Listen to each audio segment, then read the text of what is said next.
We know that Evangelos Marinakis can be a difficult negotiator. Just ask Tottenham and Morgan Gibbs-White from this time last year. But all the information I have is that City have always been Elliot Anderson's preferred choice, despite the fact there's also interest from Manchester United. In a century of World Cups, it's not just the football that's changed. Stadiums have gone from concrete behemoths to technological marvels, and the giant monolithic arenas help to define tournaments. Back in 1930, the world embraced its greatest spectacle for the first time. Uruguay was the host, and in just 90 days, they built a stadium that's still there today. It was a gargantuan effort to pull together the 90,000 capacity Estadio Centenario, one of only 3 venues for that tournament, that would act as a monument to 100 years of Uruguayan independence. If that was the World Cup's birthplace, Mexico City's Estadio Azteca became its cathedral. Some of the World Cup's most iconic moments happened on this grass, including this, of course. Also, both Pelé and Maradona lifted the trophy in the Azteca. A bit of pub quiz ammo for you there. You're welcome. In England, there's no more special place to us than Wembley, the scene of our greatest triumph. And yes, it definitely was a goal. Some incredible stadiums across the world have hosted matches, but you don't have to have a modern-day spaceship of a ground to make it memorable. Take 2006, for example, and here. The memories of what happened at Berlin's Olympiastadion show events on the pitch can elevate a stadium in the minds of fans worldwide. But that doesn't stop us from marvelling at modern triumphs of engineering. Let's jump ahead to Qatar and take a look at this, the Lusail Stadium. This gorgeous golden bowl hosted the frankly unbelievable final in 2022. But that's not where it ends in Qatar. Take Stadium 974, for example. This place was built from shipping containers and can be taken down and built somewhere else. Mad. It's crazy to think that we've gone from building giant concrete bowls to what is basically modern art. To be fair, some concrete bowls, like the Maracanã, are art in its most flawless form. The teams and the players are why we all come, but sometimes the stage they perform on ends up being the main character. And with structures like this, it's hardly a surprise.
Good morning, everyone. Welcome to the talkSPORT Breakfast Show. It's me, Andy Goldstein, the superstar alongside me. He goes by the name of Gabby Agbonlahor and Arnold Clark. Buy a used car in the upgrade event and get 2 years free servicing, plus a chance to win the cost of it back in June. Happy Monday, everyone. Good morning, Andrew. How are you? Gab, good to see you. You too, mate. How's things? I'm all right. I'm very well. Well, I say I'm very well, actually. I'd just like to start on a negative. Now, I'm not a moaner. I don't really moan about anything, but I'm going to start with a moan. Oh, right? Monday morning moan. I know it's traditional on the breakfast show, but yes. I want to break with tradition. What do you mean traditional? Well, I'm going to start with a moan. I'm not happy with the hierarchy here. Oh. The big boss is in charge. Oh. Right? Go on, mate. Now, you and I are together for the next 4 weeks. Yeah, go on, mate. Go get that off your chest. One of the stipulations was, genuine, this is real, that when I come in the morning, waiting for me and the gang, more importantly, this was me to my agent, to the hierarchy, would be fresh croissants every morning.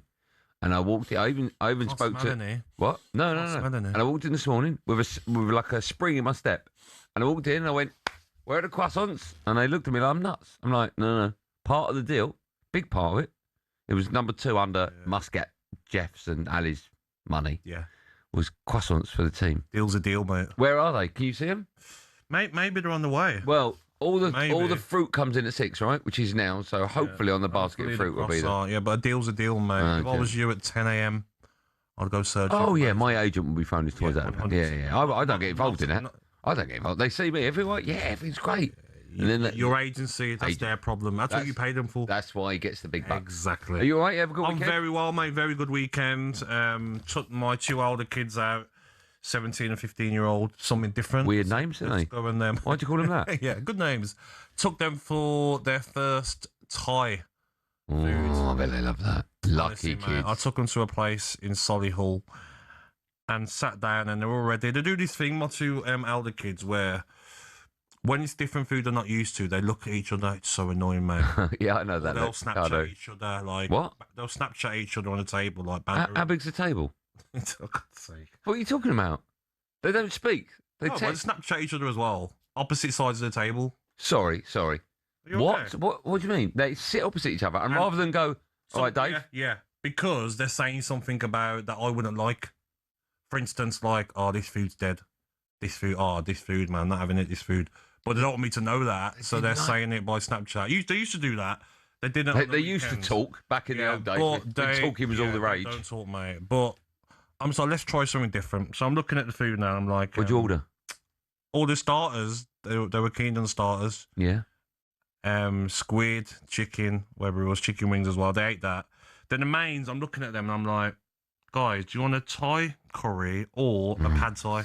Even at 6:07, it sounds lovely, doesn't it? Yeah, and I'm just like, they're like, all right. I said it's just like a stir fry, like stir fry, blah blah. Easy, actually. Yeah, Easy way in. mate. He comes right, sit down, and they're both like looking at each other. And I know the look that they give each other. Well, they're on Facebook now. Yeah, I'm at MySpace. And I was like, come on, guys, come on, just eat, come on. You're not like 7 and 8 anymore. Junior, you're nearly 18. Evie, you're nearly 16. Mate, they had one taste of it. They were like, this is dead. This is dead. Is that what the kids say? This is dead. This is dead. That's terrible. I'm Gary. trying not to get wound up, man. I'm like, guys, it's a stir fry. Oh, yeah, it's dead, man. It's dead stir fry in it. Was that Instagram? DMs? DMs, yeah. TikTok. But then I had mine, mate. I left them to it, but nothing else when I got home. That's the rule. Oh, yeah, I like that rule. If you don't eat now, nothing. Yeah, you're not going to the Chinese on the way home. But ungrateful little snobs, that's what they are. Oh, Yes. Snobs. Yeah, snobs. Just been Yeah, but come on, you got to try different food, mate. If they had their way, right? snobs. If they had their way, they'd eat roast chicken the rest of their That's life. the problem with every day. kids, though. Kids now. You got to try different things, especially the older you get. Yeah. Get into 18 and 16. Maybe try you chatting gotta to each other before you try. try. Mate, honestly, they're so quiet, mate. That's a worry, innit? I think Honestly, kids like that. socially awkward. There are a as lot well. of kids like that now because they don't need to chat. They'll Yeah. see someone at a bar and they'll just DM them. And they'll probably like, waiter will come and what do you want to drink? Probably get the phone out. Yeah, just that. Yeah. That Oh, did, Coca-Cola, what you yeah. just did there didn't work on radio, did it? Because people just Why heard you go quiet. It did on YouTube. It did on YouTube, yeah. The 11 people watching on But YouTube apart would have from got that, that mate, gag. it was very good weekend of sport. Okay. Loved it. Loved the boxing. Crispin and Smith, outstanding performance. Oh, what a fight that was. I know, mate. He literally. He's hard as nails. Yeah, that he's fella. the chin on him. Loved the tennis as well. Zverev. I watched Okay. that 5-set final, and also Formula One. Okay, I know she didn't mention chaos. football in that. I watched talk about football. that, Yeah, don't but that comes last, doesn't Oh, it? yeah, okay. That performance. Yeah. I've got something that'll blow your mind a bit later on. I can Really? just tell him now with a pint. Go of on. What is it? Hot sauce. Right, this is going to upset people, right? Go on. Go on. But I need someone to tell me between now and 10 why I'm wrong. Okay? Okay. Go on. So I went into the pub yesterday. I Oh. ordered a couple of pints of Guinness. Oh. You know, they stop. Have you had a pint of Guinness? What do you mean a stop? Have you had a pint of Guinness I have, before? mate. Yeah. So what they do, they don't pour it in one go like they do normal beer. They stop on about Yeah. 3/4. Yeah. And then you got to wait and wait and wait. And then they go back to about 4 hours later and then they finish it And I off. finish it. Yeah. And I just said to the barmaid, keep going. And she looked at me like I was nuts. And I went, the glass doesn't know how big it is. And she was like, what? And I went, just keep going. It will What are not you waiting change for? the taste. Yeah. And so she poured both like that, went over to mate. There you go, it's yours, it's mine. Drunk it. At the end, I went, everywhere? He went, yeah. I said, I've got to pour it in one go. Now, when you pour half a pint of Guinness, Okay. I don't know who has half a pint, but when you pour, they don't stop. So why do you stop when you? It makes no difference. It's just a thing. It's just. I know people in Ireland will be going nuts now, but you need to. Rather than go, you can't do that. You need to tell me why, because you can do that because it makes no difference. It tastes good. I'm saving millions and millions and millions of minutes all over the world. Did they stop before they put the blackcurrant in, or? They don't put blackcurrant in. Oh, I do.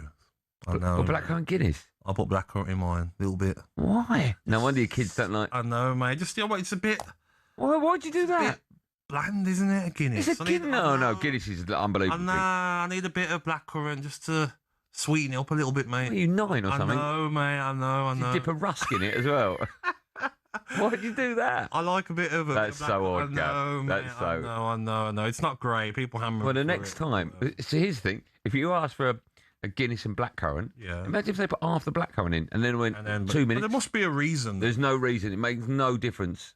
Maybe we'll get some calls later, mate. Well, you'll get irate calls of people going, "You can't do that," and I'll be like, "Why? Why? What's Why? the reason?" Yeah, you can do that. Good shout. Right, we've got lots coming up. Now, I will be your host, yes, me, Andy Goldstein, on the talkSPORT Breakfast Show for the next month, alongside the superstar that is Gabby Agbonlahor, amongst others. Will be the best place for everything you need to know about the World Cup. We'll have amazing guests, incredible features, and, of course, Gabby will bring you his intellectual insight on every country that will be playing at this year's World Cup. Good luck with that. Yeah. Okay, what about the capital of Argentina, Gabby? What? Oh. Buenos dias. Buenos dias! That's amazing. They know what I meant, mate. Yeah, but knowing what you mean and not giving the right answer. No, but it was a quiz. I'm trying to get in there rapid. Yeah, go on. I'll tell you what, I'll sit back, you explain it. How you got that wrong? Go on. Yeah, but it's a quiz. I'm trying to get in there quick. Ali, question of sport for many years. Yeah. Very good at quizzes. And I just went in too fast, mate. He did slow down. Yeah, I should have slowed down and said the answer. I knew the answer. Yeah. And it is? Buenos dias. What? Buenos Aires. Buenos Aires. I'll be honest. Go on, I don't think you. What is it then? Brains. What do you say it is? Oh, go on, after you. What, the capital of Argentina? Yeah. Well, now, see, now I've got so many. Say it in your Hold ear. on. No, they're not. Yeah, they are. Buenos Aires. Yeah, same thing. There you Buenos Aires. Okay. Yeah. I think we both got that wrong. Right, England kicked off their World Cup preparations on Saturday with a miserable 1-0 win over New Zealand. But Thomas Tuchel says, we will see his team get better. Overall, I'm happy with the result and the clean sheet, and with the fact that we had 4 training sessions and now 1 game for everyone, and no one is injured. So that's the most important thing, because we can build from that. And I knew that a chunk of players was, last time they were with us was November. Some of them, quite a lot of them, missed March camp. So I knew after a long season, after 6 months of not being together, and we had 2 total different teams now on the pitch, that things can look like they looked a bit stuck. I liked the second half more than the first one. I think we played with a little bit more hunger and a little bit more desire, and yeah, we won deserved. That's also what we expect from us, but we will get better, and opponents will get better, we will get better. Now, the way I look at it, Yes. you learn nothing from a game like that. No. We're not meant to learn anything from it, right? So you're spot on, mate. Anybody who was moaning about that performance, just shut up. Just shut up. Yeah, calm down. Because you don't understand the conditions, weather conditions, and also they're playing on concrete, mate. I played on pitches like that. I done my medial ligaments, worst injury I did pre-season in a game in America. I think it was Portland. Really? I think it might have been Portland. I can't remember where it was in America. Done my medial ligaments. Pitch is horrendous, mate. That was on Saturday about getting through the conditions, getting used to the conditions. Yeah, I agree. And trying to not injure yourself. When the game started, my son said to me, "Dad, that looks like an ACL pitch, that does." It really did, mate. So thank God everyone got through it without any injuries. That's all that mattered in that game, not the result, not the performance. Did you learn anything from? I nothing sort of, at all. The first third and the middle third, I thought it was the pace of a testimonial. When we were going forward, we looked okay. They were decent performances. Well, mate, I will ask people that moan to go themselves to Florida and try and play like a 5-a-side in those conditions. Let me know how you get on. You won't be able to breathe. So that was about trying to get used to the conditions, climatise, and don't get injured. That's it. That's all. Just that's get all. through it. Yeah, that's all I would have been thinking on that pitch. I agree. There are a lot of Don't people get moaning injured. about that. Maybe we should be a no moan zone. Exactly. Like that? Have we seen other fixtures, friendlies? I know. France lost to Ivory Coast. Spain drew with Iraq. Like, it's about just getting minutes under your belt. I agree. Like, the pitch, mate.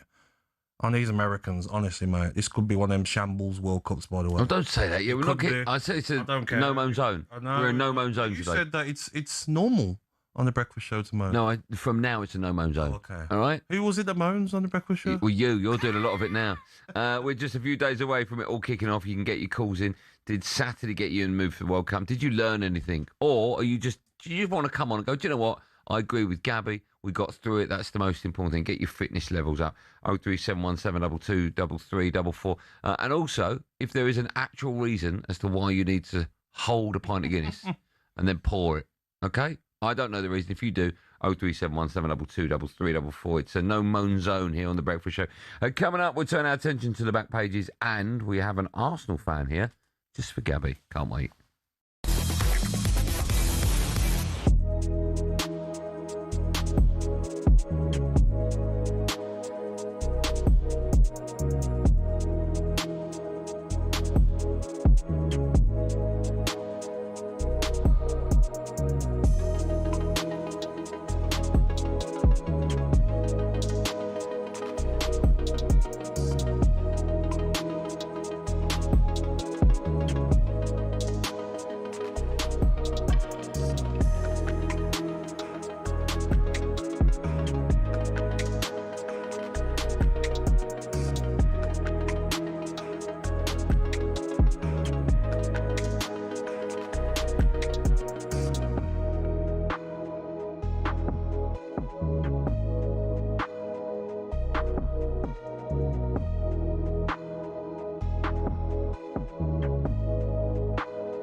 Let's talk about the World Cup then in a bit more detail. England, of course, touched down in America ahead of the competition. Let me get your views on the squad. Lots of players that a lot of people should have been in it weren't.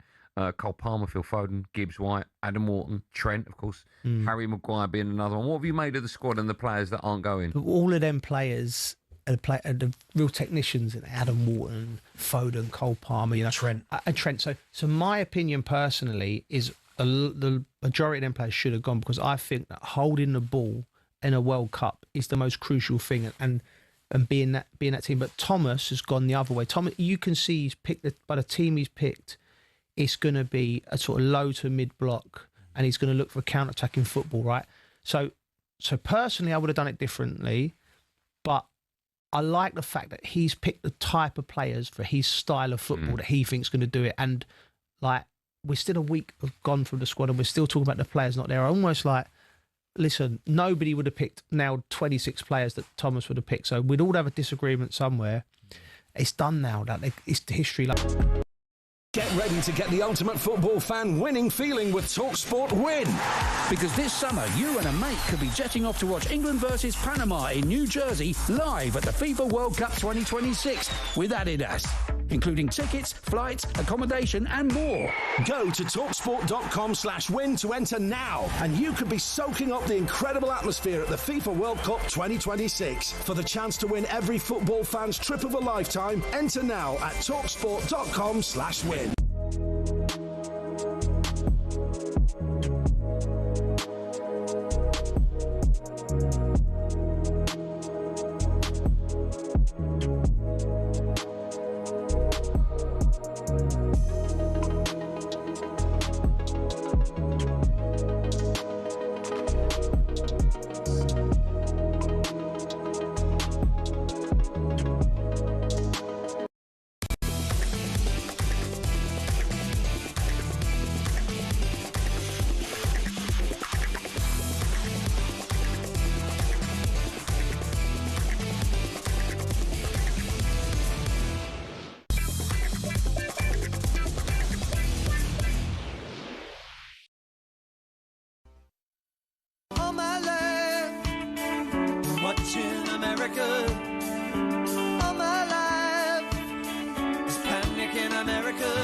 morning, everyone. It's 6:20. You listen to The Breakfast Show. It's me, Andy Goldstein Gabby Agbonlahor alongside. Before we move on, a big shout out to the legend. It's Chris Evans. Yes, good guy. Who heard me moaning about management, and it was like, where's my croissants? Yeah. He's running in or cycling in or probably both. And what did he do, Gabby? He rushed in at quarter past. He didn't give you a croissant, and he got me something as well. But he didn't have to do that. But it just shows what a nice guy he is. Oh, friend! Yeah, we're friends. We're best mates now, yeah. Yeah. Although he keeps saying to me, we'll play golf. And I'm like, yeah, we'll play golf. I'm not. I don't even have his number. Do you know what I mean? It's all very well given it the old let's play golf. You've got so many famous friends. Don't need any more. You got no space. Don't need any more. Oh, friend! Oh, new friend! Any more of that, Ed? You won't be.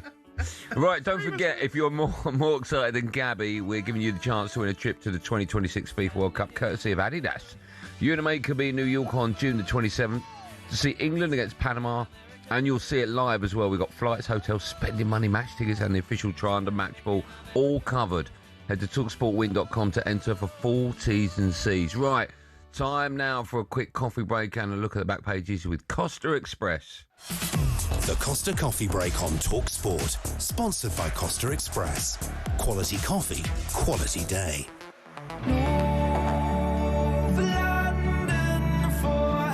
Not even from North London.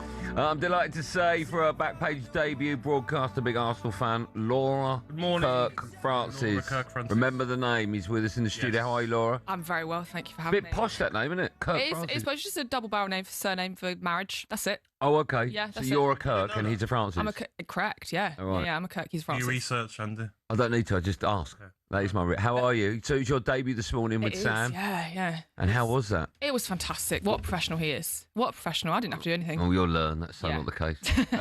What time did you get up this morning? I got up at 3 this morning. Yeah. That tough? It was tough. What time did you go to bed? That's the question. I tried to go to bed at 8:30. That was not happening. Okay, that was not happening. I think by the time I got to sleep, it was 10. So we've had basically an extended nap. Oh. Yeah, we're running on fumes. Well, you look good. You sound good. Thanks. I got a lot of makeup on. So have I, and so's Gabby. Yeah. Did Sam do it for you? He didn't, but next time I'll get him to do it for me. Yeah. He's good, isn't he? You're very lucky actually that you got Sam alongside. Yeah. So what we do? You got all the back pages. I do. Yes. You ready for back pages? You do it however you want. Right. I don't want to make it all about Arsenal, but we are going to talk about an Arsenal player. Okay. So Declan Rice being made vice captain. Yes. So we've got the Mirror saying Vice Rice baby. That feels like low hanging fruit. Yeah, there's going to be a lot of that, and then we've got probably the obvious one, which is Rice captain. Thoughts on Rice as vice captain? Make a difference? Makes sense. Yeah. I think it's big. I do, because Harry Kane won't play every minute. Mm-hmm. Harry Kane gets an injury. You want your vice captain to step up. Declan Rice, for me, was player of the season last season before Bruno Fernandes. I think he's got captain material. There's Arsenal fans that think he should be Arsenal captain over Odegaard. I think it's a no-brainer. Yeah. Yeah, I agree with that. I think he was always called FEC, right? Future England captain. I think he's got the materials of a leader. Yeah. I think it's a great choice. Do you think, though, potentially a distraction? One thing I think I can criticise Declan Rice for is not scoring enough goals, and could be a bit of a distraction for him, given that if Harry Kane's not on the pitch, we're looking a bit bare. I don't really... I hear that term a lot, right? And when Harry Maguire was Man United captain, and he went through a little barren spell, and then they moved the captaincy to Bruno, and it was like, he's had that weight lifted. Gab, I don't know that pressure. Is there pressure being a vice captain? Not really, no. And even if he does become captain, if Kane's not on the pitch or injured, I think he's an experienced player now. We're not talking about a youngster, experienced player who's a captain anywhere on the pitch. When you watch Declan Rice, he's shouting at people, he's ordering people about. Just because you got an armband on or you're vice captain, it's not going to change his game. Were you ever captain? Yeah, I was captain of Villa at times. But when I was captain, I did feel a little bit of like, do I need to shout more? Do I need to order people about more? Do I need to one of your players is getting kicked by someone, do I have to run over and take that player out? Do you know what I mean? Like, just weird things that over your mind. So it's a hitman, isn't it? Yeah, hitman. That's All right, okay. But I do think now there'll be so many captains on that pitch. Jordan Pickford is a captain, isn't he? Saka's a captain. There'll be so many. What do you make of that, though? Lots of the managers say, we've got a leadership group. I don't like that. I want a captain and a vice captain. I don't like a leadership group. I know what you mean.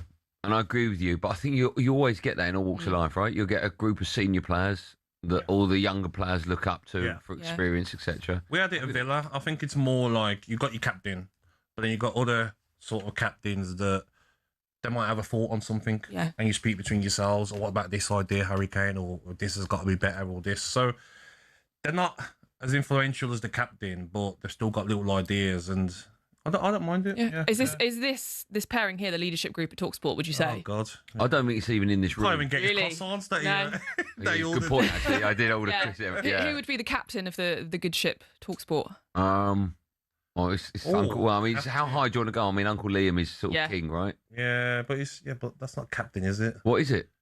Like who's the guy? So Alan Brazil's got to be the captain, right? Yeah, but captain's got to be a leader, hasn't it?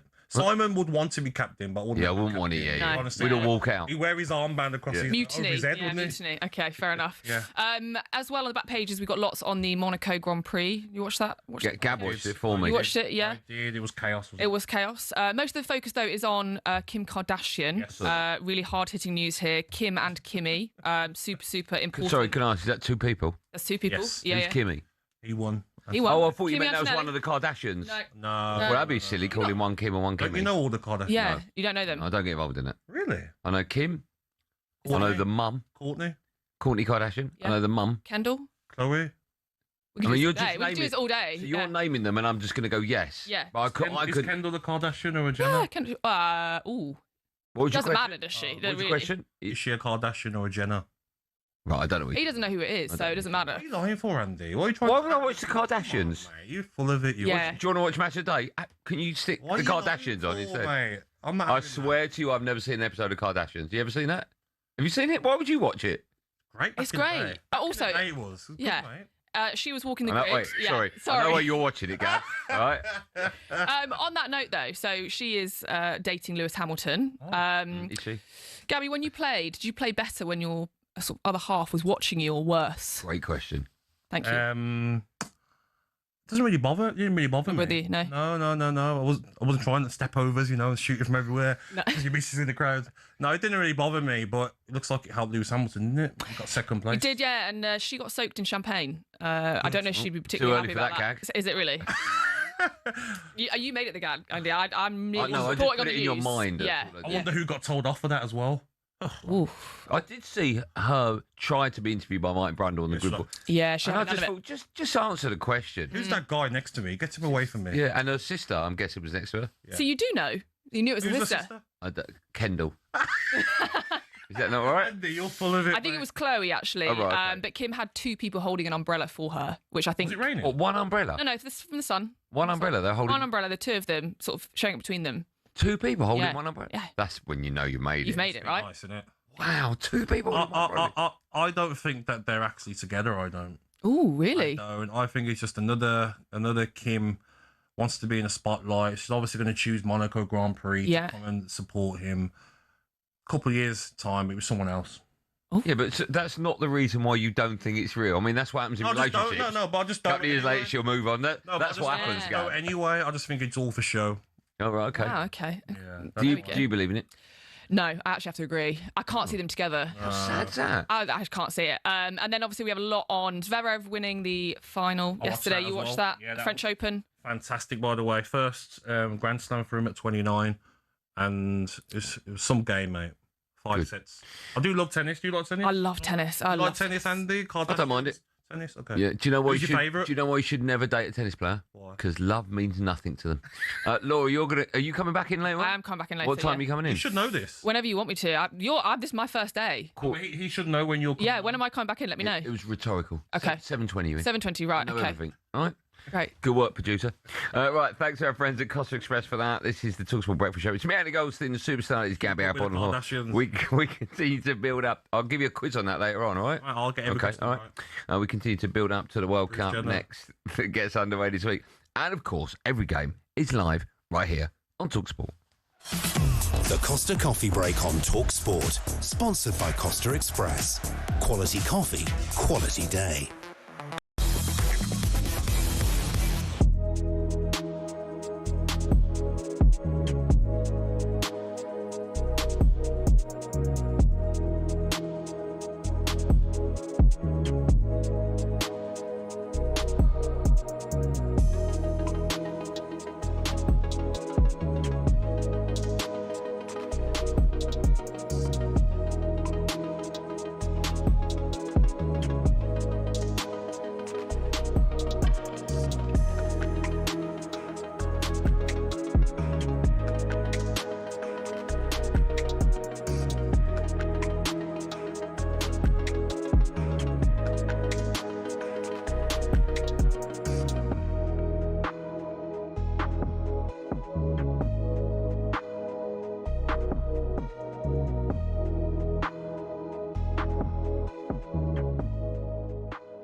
He's the sort of player, Andy, that you can't really look at age because he could play at this level for another 4 or 5 years at least. Do you think that long? Yeah, I do. 31. You think he could be playing? Doesn't rely on his pace. No, he doesn't. But it's very rare you get great players. Can even look at Mo Salah, right? Last season before last was.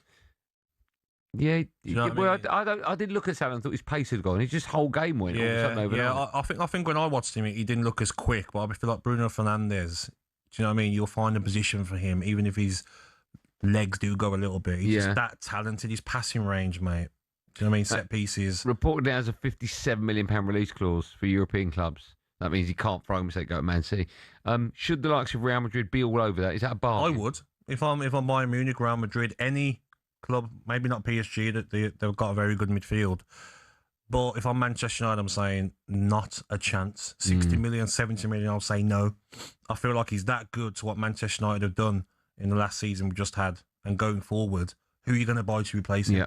Well, my view earlier on was get the 57, put 43 to it and go out and get Elliot Anderson. And then you're starting again because he's a young kid. Of course, yeah. But Elliot Anderson, Bruno Fernandes, two different players. Yeah, no, I know that. Do you know what I mean? You need to get Elliot Anderson as well as keeping Bruno Fernandes. And how much money will it cost you if you sold Bruno Fernandes?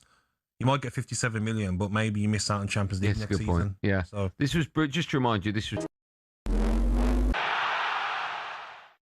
If there's one thing Brazil loves more than samba and sunshine, it's football, or as they call it, futebol. And trust me, this love story goes way back. It all started in 1884 when a young Brazilian named Charles Miller returned from England, aged 21, carrying a pair of footballs and a Hampshire FA rulebook. He was basically the original influencer, bringing back trends from abroad. And just like that one mate who insists you have to try their new obsession, Miller convinced everyone to give this little English sport a go. Spoiler alert, it caught on. The entire nation fell head over boots for the game. And fast forward a few decades, it was time for Brazil to start playing in the World Cup. Then came 1958, the year a 17-year-old kid named Pelé showed up and Brazil won its first World Cup. From there, Brazil kept adding stars to the jersey, 5 to be exact, the only country with that many titles and the only country to participate in every World Cup. Jogo Bonito, the beautiful game, became Brazil's signature. It's part of the national identity. Think dazzling footwork, joyful play, and the occasional move that makes you wonder if gravity just took the day off. So next time you see that iconic yellow jersey, remember, it all started with one guy, 2 footballs, and a nation ready to fall in love.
You listen to The Breakfast Show with me, Andy Goldstein Gabby Agbonlahor and Arnold Clark, who are celebrating a massive summer of football by a used car in June, and you'll be entered into their weekly draw to win the cost of it back. Now, shocking and deeply concerning scenes unfolded in Odyssey last night as Denmark's international friendly against Ukraine was abruptly abandoned following the mid-match collapse of Christian Eriksen. Terrifying moment brought back chilling memories of the cardiac arrest he suffered on the pitch almost exactly 5 years ago at Euro 2020. Danish football journalist Giselle Thoran discussed what this could mean for Eriksen's long-term future. I know that the national team doctor, Morten Boesen, who actually also was the guy who made the work 5 years ago in Parken when he brought Christian back to life, he said that he has already been in contact with his doctor, the heart doctor, Christian Health. So there will be talks, there will be a lot of tests, examinations, and then I guess that Christian also will think about what will happen next, because obviously this is a big scare for him and for his family, for everybody who loves Christian. So it's, now it's early days, but all kind of speculation, all kind of thoughts will be made in the coming weeks, I guess. I'm guessing we all remember what happened at the Euros. Yes. And then we saw the scenes last night. And it was quite harrowing. It was. I mean, it's awful to ever see anything like that. But when it's someone that it's happened to them before and they've made that comeback, thankfully they had the pacemaker fitted. Yes. For me, when I heard the news and then I was watching it on the telly and listening to talkSPORT, the fact that eventually Christian got up and walked off was just fantastic. Oh, of course. Right? And I think that was the huge difference. And sorry, Gabby, I just think my views. I mean, I'm guessing he won't be allowed to play in the World Cup, right? That would be obscene, especially with the weather conditions. I just think sometimes in life you get a little warning, and it's like, I don't know what you believe in, what faith, if you believe in faith or not, but I'm looking at that and I'm thinking, okay, you've had that little bit of fun in the sun, right? And this is a warning. Your family, your kids, and your health are more important than anything else on the planet. And maybe now it's time for Christian just to stop, is my view. I agree that there's more to life than football. Yeah. I mean, he obviously loves football, fantastic player, but he's had a great career as well. He's in his 30s now. He shouldn't really be putting his body through this anymore. But it'd be interesting to find out, Andy, from like an expert, that would he be okay if he wasn't playing football? Could it still happen? Do you know, is it because obviously his heart rate's getting so high playing football? Is that what's bringing it on? It'd be interesting to know the details. Yeah. Because it can happen when he's sitting at home. Yeah. Same chance. What the worry would be that if they had qualified for the World Cup, would he even be contemplating being allowed to play on? Yeah. Right. I think if you love football. Oh, I don't know. I know, mate. It's difficult when you love your sport. It's just so harrowing to watch. And you see all his teammates around him. Some of them understandably couldn't even watch. You see the clip as well. Yeah, when the Ukrainian player kicks it out of play and he feels his chest. Yeah, it's not nice to see. Let's get more on this now. We can cross to our reporter Ben Jacobs. Morning, Ben. How you doing? Morning, Ben. Good morning and good evening here from Los Angeles. Yeah, thanks for coming on, man. What is the very latest medical update coming out directly from the hospital in Denmark regarding Christian Eriksen's condition right now? So as we just heard, two statements were issued by the Danish national team. One initially saying that Christian Eriksen had left the field and was conscious and was doing well considering the circumstances. The second one was a more detailed statement from the Denmark medical doctor where he elaborated that Christian Eriksen unfortunately and sadly and worryingly had briefly lost consciousness but was able to leave the field. The match was abandoned, of course, as you would expect against Ukraine. He has a pacemaker fitted and now they can use a lot of the data after the first incident to really analyse what's happened. We know that he clutched his chest, he fell to the ground, he was taken to hospital, but further tests will be needed so they can establish exactly what happened. Interestingly and maybe reassuringly, the Denmark team doctor did say that the pacemaker actually worked how it should, so we know that it wasn't a fault specifically with that, but likely in the next 24 to 72 hours Eriksen will undergo further tests and then the players expected to make a statement and hopefully the picture will become clearer. But the good news is that he's okay, he left the field. The worrying aspect is they have to determine precisely what has happened and then Eriksen will have a big decision to make as to what he wants to do as far as his playing career is concerned, and naturally safety will come above football. I was just saying to Andy, Ben, it'd be interesting to find out from the specialist if this is an incident that would happen if he wasn't playing football. Is it because obviously his heart rate's getting so high when he's playing? Yeah, I mean, I wouldn't want to speculate as to whether there's a direct link. All we know is that there was the Euros incident, and then again, playing competitive football, this has sadly happened as well. You could see when he went down on the 65th minute that it was off the ball, that he clutched his chest, and naturally, therefore, people are jumping to the conclusion that this has been caused by football and is related to the first incident. But we have to be respectful of the medical process. The doctors will undergo the tests. As I say, the Danish team doctor made it really clear that the pacemaker worked as it was expected to, so they would be able to tell specifically if there was a fault with that, if it was a contributing factor, and there wasn't according to the statement. But now they're really going to have to delve into the diagnostics, so Christian Eriksen can have peace of mind if he does choose to keep playing. He had said in the past, if you look at previous interviews he's done, that he wasn't worried by the pacemaker, that he couldn't feel the pacemaker, that he had no concerns that the pacemaker might affect his football game. But now it's happened twice, and therefore they'll have to be extra thorough before finally Eriksen and his medical team will come to a determination as to what's next. But just a quick one on England. There was a shooting near the England training camp in Kansas City. 9 reported injured. What is the very latest there? Do you expect an increase in security? Yeah, I think there was always going to be an increase in security. Obviously, England's perspective is to decline to comment for 2 reasons. First, because they don't get into the inner workings of security. Otherwise, it wouldn't be as secure when they get to Kansas City. Second reason is they're not even there yet. So the shooting took place and there were 9 victims involved, no fatalities, but several of them taken to hospital, as you would expect. It happened in an area called Troost Avenue. It's about a 10-minute drive from where England will be based and training. In addition, there was a stabbing, a random attack, as the New York mayor called it, at Penn Station in New York. So 2 incidents in the build-up to the World Cup. Again, no fatalities there, but at least 3 of those 5 victims taken to hospital too. So this is just a reminder that against the backdrop of the World Cup, we're having a prevalence of incidents. There's no suggestion yet that they're World Cup specific or they're World Cup related, but this is why there has always been heightened security, and it's also why England don't want to comment at this point, because the more they say about where they're going, what they're doing, how much security they've got, perhaps the more of a risk it is. And this is why privacy is going to be the most important thing. But very sad and worrying. Our thoughts, of course, are with the victims. And as I say, it was only a 10-minute drive from where England will be training, but at the moment they're not there yet. They're preparing for their final warm-up game, and then they will travel over, and I'm sure that the security detail will be extra vigilant given what's happened on so close to the proximity as to where they'll be training. Ben, thank you for coming on, pal. Stay safe, mate. We'll speak to you in a bit. Thanks a lot. Thanks. Right, still to come on breakfast. Superstar Breakfast preview on talkSPORT with Travis Perkins. Manage your Travis Perkins trade account online at travisperkins.co.uk or via the Travis Perkins app. Yes, shortly we're going to be joined by former Spurs and Palace winger Andros Townsend, who will tell us whether England are over-reliant on Harry Kane. I need to talk to him about his water-fast diet as well. He's done that recently. Plus, former F1 team principal Gunther Steiner will be here to react to Kimi Antonelli's dominant victory at the Monaco Grand Prix. That was our breakfast preview with our good friends at Travis Perkins.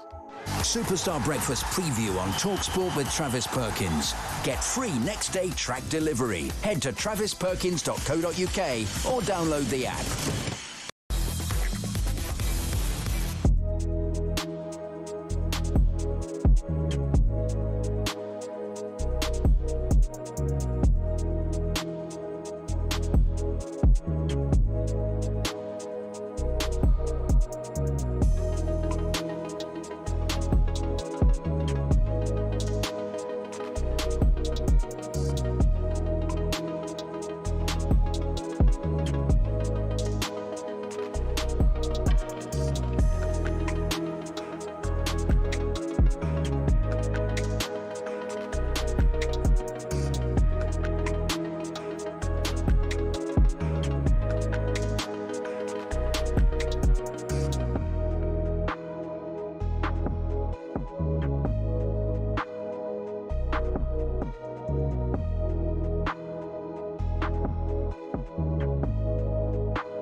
be considered a big club, like the likes of Man City, Man United, Liverpool, Chelsea. What, Man City's bigger than Arsenal?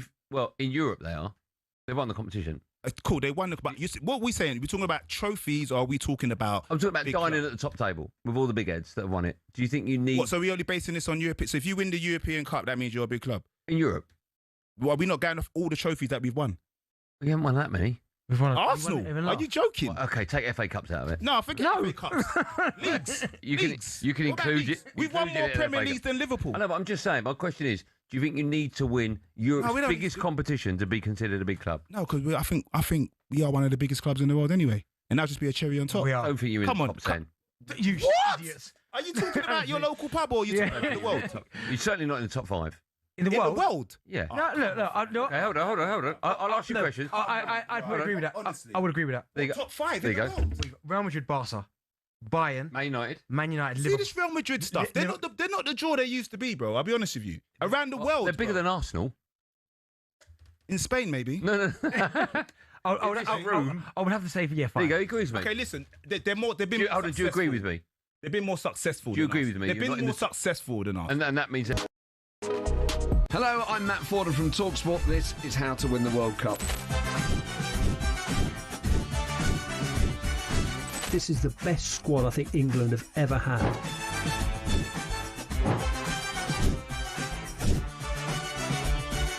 He used to love America, now he doesn't. It's very sad. It was so important to succeed because of all the pressure we received. Don't jump for this one, I'm going to knock his head off. Warning, this podcast does not guarantee England will actually win anything.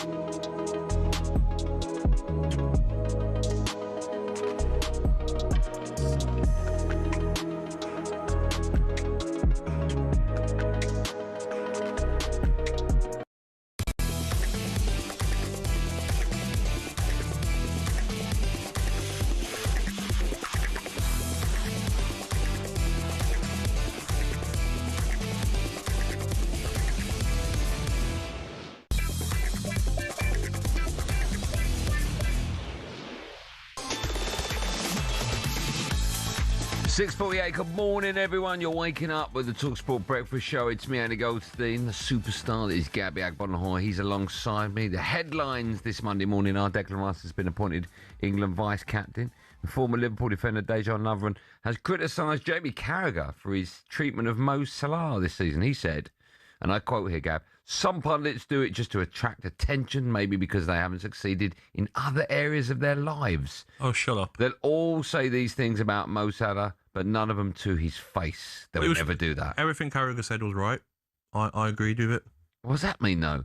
Some pundits just do it because they haven't succeeded in other areas of their life. I know. I mean, Carragher's Carragher's pretty succeeded. successful, isn't he? Exactly. After football as well. That's Yeah. just, he's very close to Mo Salah, isn't he, Lovren? So he's just probably like Very having bizarre. a dig for his mate.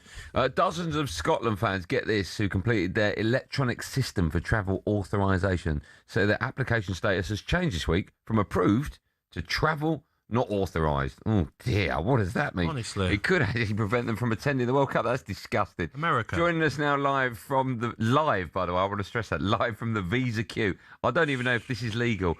Is Scotland fan Kenny Smith. Hello, Kenny. Good morning to you. Good morning, Kenny.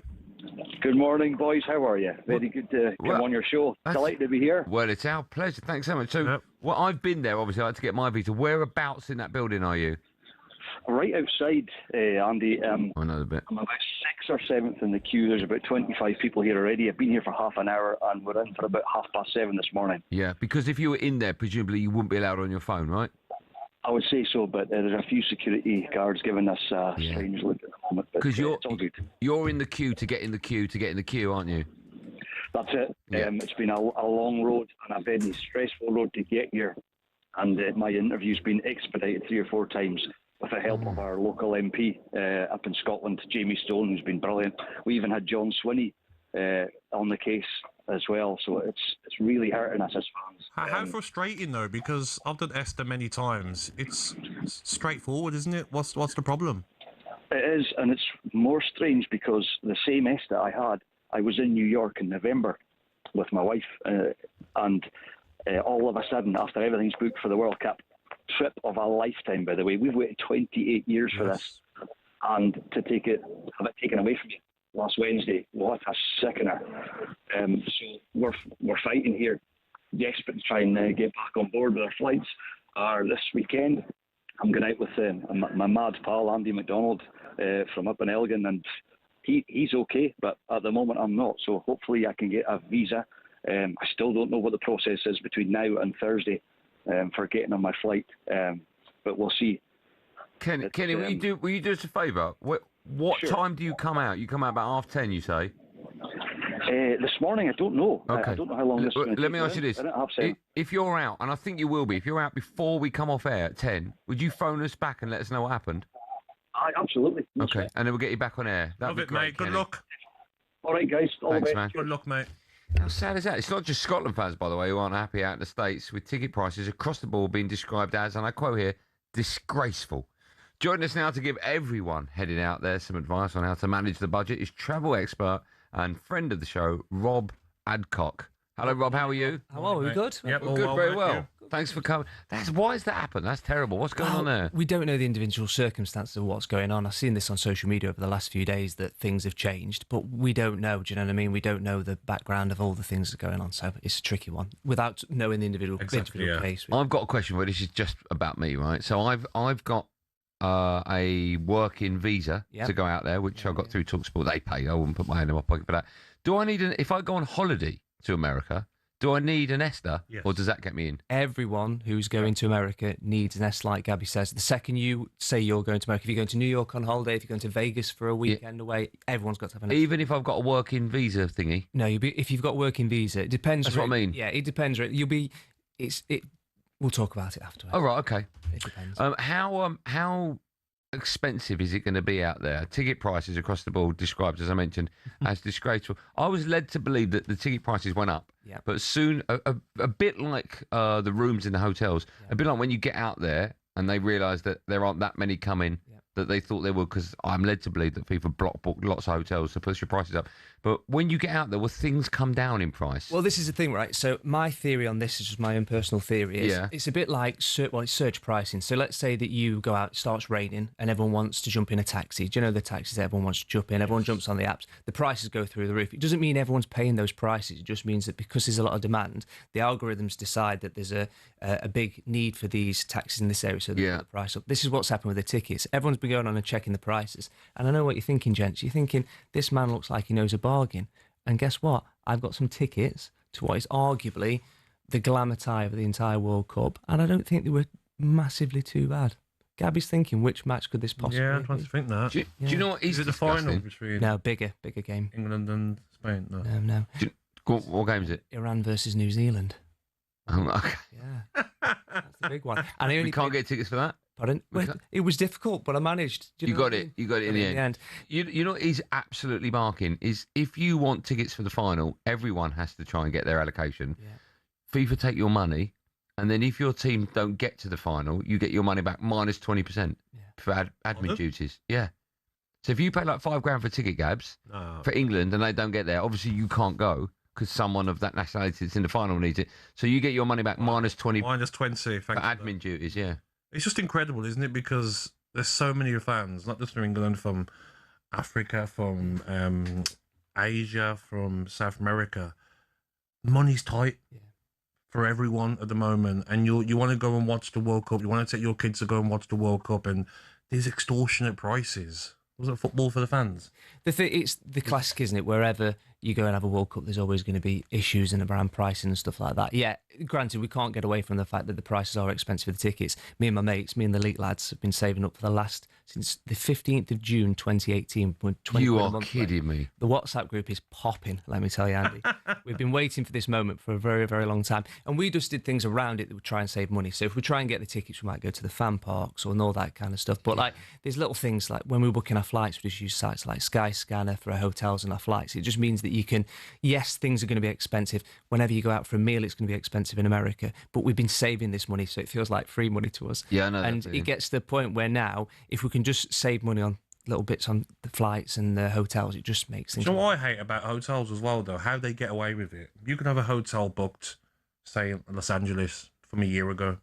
They could cancel your hotel and you'd have to book it at a more expensive price. How's that allowed? It could happen, but for the vast majority of people, it won't. And if you're booking in decent places, if you're staying in a decent, reputable hotel, the chances of them doing that are. I'm not saying it doesn't happen. Yeah, but you would be massive. I'm saying this, and if I get to Texas in a few weeks' time and all my hotels are cancelled, I'm obviously going to be upset. But I think if you go with some of the more reputable places and you book through your reputable sites like Skyscanner, you're not too far away. I learned this at school, Gabs. Supply and demand. Exactly. It's same as You same like as that? anything. I do indeed. Did you go to school? But I probably got better grades than you as well. But I just feel like these prices, like for the final, some of the pricing them tickets, no fat game of football is worth that. Well, I think there's a limit that anyone will pay for a fight, even if England get to the final. Have you bought your ticket for the final? Not yet, but what would you pay? Great While question. I'm out there. What's in the kitty? In the kitty, well, 20 quid a month for the past couple of years. So we've got we spent a lot on flights, etc., to get to this point. All the flights. Well, what's left for the ticket for England? Probably about a couple of grand max. What, each? No, oh gosh. Only one of I'm you. not on your money. I'm not on my money either. If you could get a ticket for the final, say yourself, and it was £2,000, would you pay it? If England were in the final and I was just there, make it happen? I think I'd probably try everything I could to. Get your flexible friend out. That said, there are 5 of us obviously in Texas for that first match in Dallas. So obviously talkSPORT's got a lot of listeners. If you think, do you know what? I really want to support Rob and his mates. Yeah. Friends since school. You've got contacts. He's got contacts. Surely they can go, let's sort. So is it like cap in hand? Is that what you're doing now? I'm basically using this as a platform to beg. I'll tell you how bad it is. I can't even get croissants. That's how bad it is. You've got no chance getting England tickets. All the best. Rob, thank you so much for coming in. Pleasure. Good luck with that. When do you fly? I fly out on Thursday to LA to see the big match. Safe journey, yeah. And then off to Texas to meet my mates, then to New York for the... amazing. We'll see. When you're in New York, we're going. Not Gabby's not allowed. 24th to 28th. Okay. And then the darts is on as well. Do you want to go to the darts? When's that on? It's on the 25th. Oh, no, I won't be. Oh, we leave on the 4th? Of July? Yeah, 25th of June. Oh, here? No, in New York. Yeah, but we don't go to the 24th, to the 4th of July. Apologies. Yeah. Sorry, Gab, talking over you there. I know you're a bit jealous that we're all going. What? You should know where the darts is. You're a big dart. Yeah, I do know it is, yeah. Might fly out there early. Rob Adcock, thanks for coming. Thanks for getting his flights on Skyscanner. We're all away. Yeah, I've got my own private jet, talkSPORT jet. Rob, thanks for coming in. Real pleasure. Coming up, we're going to be joined live by former Spurs, Palace and England winger Andros Townsend to discuss whether England are over-reliant on his former teammate, Harry Kane.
I remember going back a couple of years when he was linked with a move to Real Madrid, and Bournemouth fell off a cliff after that because he seemed to be sort of wavered by what happened with the attention that came his way when the big boys came calling. So he's got to almost mature himself. Let's a couple of years down the line, maybe he we'll be able to handle it a little bit better this time around. But if Liverpool had any reservations, I would imagine that that would be one of them. Bournemouth finished 6th last season, 1 position and 3 points behind Liverpool in the league. They qualified for next season's Europa League. What represents success for Andoni Iraola this time around, Crook? It's a brilliant question. Winning the title, I guess, would be the aspiration, because Arne Slot achieved that in his first season. Jurgen Klopp won it as well. So I think that there'll be the high standards that he'll be asked to try and achieve. Obviously, but the bare minimum is Champions League football. And in fairness, Arne Slot did achieve that, but they can't afford to lose the number of games that they did last season. Actually, if you go back to the start of his tenure at Bournemouth, what was it? No wins in 9. A few people were suggesting maybe Bournemouth had made a mistake. In fairness, the hierarchy there. You could probably draw a photo of the modern FIFA World Cup trophy with your eyes closed. But what about the original Jules Rimet trophy? And why was it changed in the first place? And is the trophy that gets lifted by the winning team after the World Cup final the original or the replica? The World Cup trophy hasn't always looked like this. It actually used to resemble this. Originally called Victory or Coupe du Monde, it was designed by French sculptor Abel Lafleur and debuted at the first ever World Cup in 1930. It depicted the Greek goddess of victory, Nike, holding an octagonal cup made of gold-plated sterling silver. It had a lapis lazuli base, which is that deep blue gemstone at the bottom.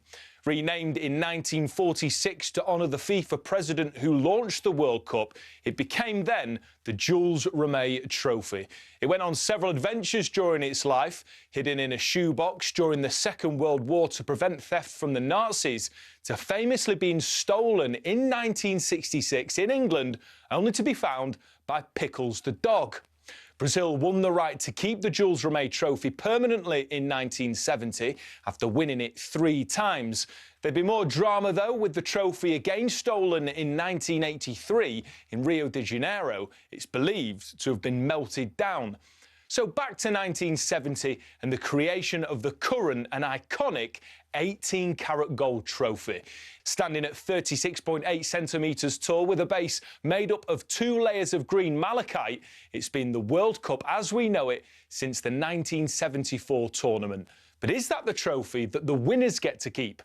The answer is no. The original gold trophy remains with FIFA and is only displayed at special events. World Cup winners have to settle for a bronze gold-plated replica. The base of the current original has enough space to engrave the names of the winners up to and including the 2038 World Cup. So could we therefore be in for a new trophy in the coming years?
.05, you're waking up to the talkSPORT Breakfast Show. It's me, Andy Goldstein Gabby Agbonlahor and Arnold Clark. Buy a used car in that upgrade event and get 2 years free servicing plus a chance to win the cost of it back this June. On the way this morning, former F1 team principal Gunther Steiner will review a chaotic Monaco Grand Prix. Gabby's also got Kim Kardashian questions. Yes, I have. Ready? How many have you written? So, can you spell Kardashian? I can indeed. Go for it. No, it's not an M. M? No. KH? No. Is it not? No. How many times you watch Kardashians? And Is it not? You get the buzzer on letter 2. KH. Don't know. Don't look at anything. No. Come on, Kardashian. KA. Why are you looking there? Go on. Have a look on there if it says her name on there. Go on. I'll hold it while you read it. KAR. Yeah. D. Yeah. ASH. Yeah. IAN. IA. N. What do you think, mate? It's easy. What, you chuck in an H? Why are you acting like you don't watch it though? Like what? I don't watch it. Andy. It's not. It's Andy, not you've never watched it in your life. I swear At on the my start. kids. I swear I've never watched it. It's What not are for you me. Why would I watch it? I've got better things in my world to do. Like what? Just I'm anything. on about it now. Obviously, Put the bins like out, back in the day. mow the lawn, go to the pub, have a game of golf. That's not your job. Yeah. Former Netherlands defender Mario Melchiot would tell us if everyone is right to suggest they could be the dark horses this year, and fresh off the back of winning in Zuffer's boxing debut in the UK. I'm so excited that Chris Billam-Smith will be on our show today. You got that right? Yes. I know Chris. It's a great fight, mate. What a fighter. What a great fight. I'm very, very excited about that. What a chin he has, by the way. Oh, doesn't it? He reminds me a little bit of Carl Froch, the fact you just can't Honestly, look him down. mate, that Rosicky. Wait, what a chin was dickhead. Did you see that uppercut he took in round 3? Mate. He was solid as well. Days, that was unbelievable. Yeah, great fight. Before all of that, England's main man has already been on the score sheet in the United States of America. Kane, 1-0 England. And he scores on American soil. He's now scored for England in more different countries than any other England player in history. Physically, I think we're going to be one of the strongest teams in the competition, so we can use that as well. And then with the ball, just taking care of the ball. You know, sloppy turnovers can really make you run in this heat, and can have a big difference come the last kind of 20 minutes of the game. Yeah, Harry Kane already scoring goals in the States, but the worry might be that if he stops scoring, who else will stand up? Joining us now is someone that was capped 13 times by the Three Lions. He also played alongside Harry Kane 50 times for club and country. As we say, good morning and welcome to the Breakfast Show to the wonderful Andros Townsend. Andros, good morning. Good morning. How are we? Well, good, very well. Thanks so much for coming on. First things first, have you ever seen the Kardashians? I haven't. No, I enjoyed that convo, but no, I agree with you, Andy. I've never actually sat down and watched it. Yeah, Gabby's seen every single episode of every series and questions why I haven't. I'll something else, Andy. Thanks so much for coming on. I really want to talk to you about your water fasting a bit later on, so we'll have that chat later. I'm fascinated by you doing it. But let's start with England and Harry Kane. Do you think they are over-reliant on Harry Kane? Because when you've got someone that's one of the greatest number 9s in the world, I suppose any country would be, right? Yeah, I don't think they are over-reliant on Harry. I don't think he's, especially in the major tournaments, we've not really seen the best of him yet. And I think this might be the time. It's his first one outside of England, and everyone talks about how tough the Premier League is and draining on the body by the time it comes to the summer. So, yeah, I'm really excited to see him play in this tournament off the back of an unbelievable season where he broke so many records. So, yeah, I'm excited to see him get going as well as a lot of other guys in that team who are firing at the right moment. What about our wingers, Andros? Are you happy with the choices? Saka, Madueke, Gordon and Rashford? And do you think Ngomoe is unlucky to not make it? No, I think Ngomoe played well against New Zealand, but I just think it's too soon for him. He hasn't played enough at the highest level for Liverpool yet. And I think that the guys that Tuchel did pick, they're the top. There's Rashford, who can play number 9, who can play 11. Gordon, who's played number 9 as well. Saka, Madueke, who've won the Premier League, played in the Champions League final. So these guys, for me, you could have picked a Foden or whoever else, but these guys are, for me, the top choices to take England into the World Cup. I really think to win a World Cup, you need a great spine. And in Declan Rice, Jude Bellingham and Harry, we've got one of the best in the tournament. My view is if Harry Kane reproduces the form that we saw for club Bayern Munich, was it 61 goals in all comps, then we'll win the World Cup. Do you think if he continues that form, we will win it? We've got every chance. How far do you think we'll go if he does? I think we've got every chance. Like I said before, Harry Kane, in the last few tournaments, he hasn't been at his best. No. But still, England have made a semi and 2 finals. So you have a Harry Kane on top form. And as well, I think watching that game yesterday, I feel like England are doing more to get Harry Kane in the game, doing more when he drops deep to get the ball and get turned. For example, Rashford and Watkins were making runs in behind him. They were supplementing Harry Kane more, whereas in the past, I don't feel like we've had the runners off Harry Kane when he has dropped deep to get the ball. So I think that the signs are there that Tuchel knows how to get the best of Harry Kane, obviously having worked with him at club level a few years ago. And Ross, some people were talking about the game on the weekend against New Zealand. It wasn't a great performance. It was this and that. But like I said earlier to Andy, that game was about getting through, wasn't it? About the conditions. Look at the state of the pitch that they played on. It was about trying to acclimatise to the conditions and not get injured, wasn't it? Exactly that, Gabby. And I think that's why the manager played 2-11s, just to give everyone, as much of the players as possible, the experience of playing in those conditions. I was there last year for the Club World Cup in Miami and in the East Coast, and it was tough because not only is it hot, but it's humid.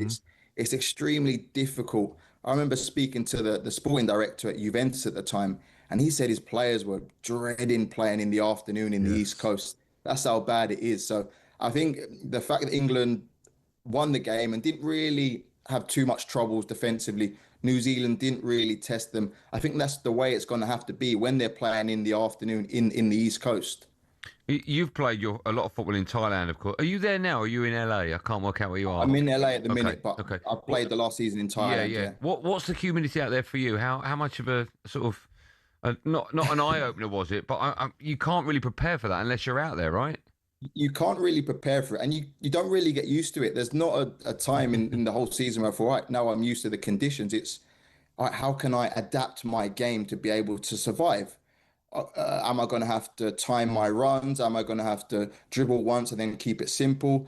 Am I going to have to defensively? Am I going to have to know when and where to press? Because I can't go every time. And I think that's what the England guys are going to have. It's a similar conditions, probably not as hot, but that's what the guys are going to have to figure out over the two friendly games is I can't go every time. I'm going to have to choose my moments. And I think we saw in New Zealand, even like the Anthony Gordons and the Ollie Watkins, who are go, go, go. Even those guys were choosing their moments. Ngamoa played very well on the right, but he didn't go 1v1 every time. He kept it simple sometimes. And that's the way it's going to have to be. It's a weird feeling, isn't it, Andros? I remember going to Hong Kong quite a lot pre-season tours, and you can't breathe, can you? It's like you're trying to sprint and you feel like you're going to like pass out from not being able to breathe. Do you think that the manager will have to make sure he's using the squad in this World Cup? You know, in those games where you're playing in those conditions, even the game, when we get to the last 16, if that's Mexico in Mexico City, he has to use a squad of players, doesn't he? Yeah, 100%, Gabby. And I think that's why we spoke about the wingers he has. There's probably no real difference in a Gordon or a Rashford or a Saka or a Madueke or Harry Kane. He's tied after 60 minutes. We've got the pace of Ollie Watkins who can terrorise teams. So we've got the strength in depth. I think it's only really France that can rival us in that strength in depth. And especially at a tournament like this, we're going to need every single one of those players to be able to get to the final and beyond that. Andrew, so I want to talk to you about the water fast. Before I do, just a quick word on your former teammate, Christian Eriksen. Amazing to see him walk off the field, wasn't it, after that initial scare? Yes, obviously it was a scare, and I had a similar situation with Tom Lockyer at Luton where he went down. But reading a bit more into it and speaking with him and doing some research, I think Christian Eriksen is probably he's in one of the most privileged positions that if that does happen, like it did, he's got the defib in his heart, so he's going to be shocked back to life. So I think, it's a scary moment, but I think he's actually, I don't want to sound bad, but I think he's as safe as can be, the fact that he has that defib that can shock him if it does happen and did happen yesterday. If you were to advise him, would your advice be to maybe retire from football now? I think, of course, on the outside, yes, I'd advise him that there's so much more important things to worry about. He's got a lovely family to worry about, but nobody knows what goes on inside the heads of anybody, let alone a footballer who's worked so hard to get to where he's got to, who's almost died on the pitch and he's come back to play for Manchester United, one of the biggest clubs in the world. So it's difficult to know what's going on in his head. But yeah, of course, at the moment, there is more important things to think about than a football match. Why are you doing the water fast? I've been fascinated by it. What's that all about? Basically, when you stop eating and you give your body a chance to rest and stop from digesting food, it allows your body to heal itself. It allows your body to then have the time to go and figure out if there's an old hamstring injury, if there's a knee injury, if there's an ankle injury, and really clean up the dead cells in that body and recycle them. So that's why at the end of every season, I like to do either a 3-day, a 5-day, or a 7-day water fast, just to physically sort of get the season out of my legs. How do you feel on that though, Andros? Like after day one, you feel drained? Day one is the hardest. Yes. After you get through 24, 48 hours, your body stops looking for food. It knows food's not coming, so the hunger signals stop, and it starts repairing. It starts doing amazing things, and there's so much. People think I'm crazy, but there's so much research behind it now that it really is a powerful recovery tool. And I'd advise any player to do it. Well, you look great. My last question, I'll get in trouble, but I have to ask. We're speaking to you, if people are watching on YouTube, they can see you in your flat. It's pitch black outside, and you've got sunglasses on. What? I know you look cool, but why? Why have you got them on? Again, people say I'm weird, but we're not supposed to be under artificial light. Our ancestors, when the sun went down, they went to sleep. When the sun came up, they woke with the sun. So yeah, artificial light is not good for the signals in the brain. There we go. You got them on as well. There you go. They're not good for the signals. So you feel better, Andy? I forgot how good I look in them. I feel like a rock star now. Andros, what a pleasure and an honour as always. Top man, Andros. You look great. Lovely to hear from you. Thanks for your time, pal. Take care, guys. See you soon. There you go. That was former England wing Andros Townsend. What a guy. With his sunglasses on. The whole show like this? Oh, you got when you've done that before, didn't Management Max have a go at you? Yeah, he did. Yeah. He said, I like them. This is what he like them. It's not for the show. Why not, though? I don't know. I think he's just scared. You look great, mate. Thanks, man. You look great. I'm ready. You look great. I mean, if there's a concert in Nebworth, I'm ready to go. You look great. You look great. Doing great. I don't know that. I don't even know what accent's that meant to be. Was that Welsh? Give up. Coming up, we'll bring you my favourite World Cup memory and Gabby's as well. This is the Breakfast Show. It's I better not say the time. Management listening. It's past 7. That's all you need to know.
When you get these Arsenal fans ranting and raving and saying some of the things that they do, and then you get this nitwit over here popping up with his little brand of observation in social media. What, Piers? Yeah. Little brand of 9 million followers. Whatever, how many followers you've got, Piers. Well, a lot more than you, Sancho. Fantastic, but I don't judge my work by that. It's not a little brand. But I don't judge myself by those numbers. This is a little brand. My YouTube channel is 4.5 million subscribers. I'm delighted. I have 9 million followers on X. So when I say something to 9 million I'm delighted. people, I'm saying it to a lot more millions than you. I'm delighted. No, but it's not a little brand. I'm not a little nitpick. No, I'm delighted. You may not like what I say. I'm delighted. But the platform I have is infinitesimally bigger than yours. I'm delighted. You've pivoted into the digital world and hung on by your fingertips, right? But the bottom line is I'm looking at the content. I'm looking at the content, and you're asking me why. Yes. People are reacting negatively to what's being said. So I floated the idea without a great deal of commitment to it that silly comments that are antagonistic made by nitwit. Hello, I'm Matt Forden from talkSPORT. This is How to Win the World Cup.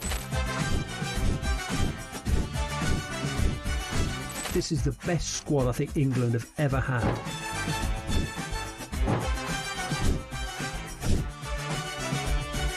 He used to love America, now he doesn't. It's very sad. It was so important to succeed because of all the pressure we received. Don't jump for this one, I'm going to knock his head off. Warning, this podcast does not guarantee England will actually win anything.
Good morning, it's 7:22. You're listening to the talkSPORT Breakfast Show. It's me, Andy Goldstein. Gabby Agbonlahor is alongside me, and it's time now for our coffee break with Costa Express.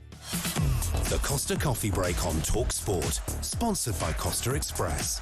Quality coffee, quality day.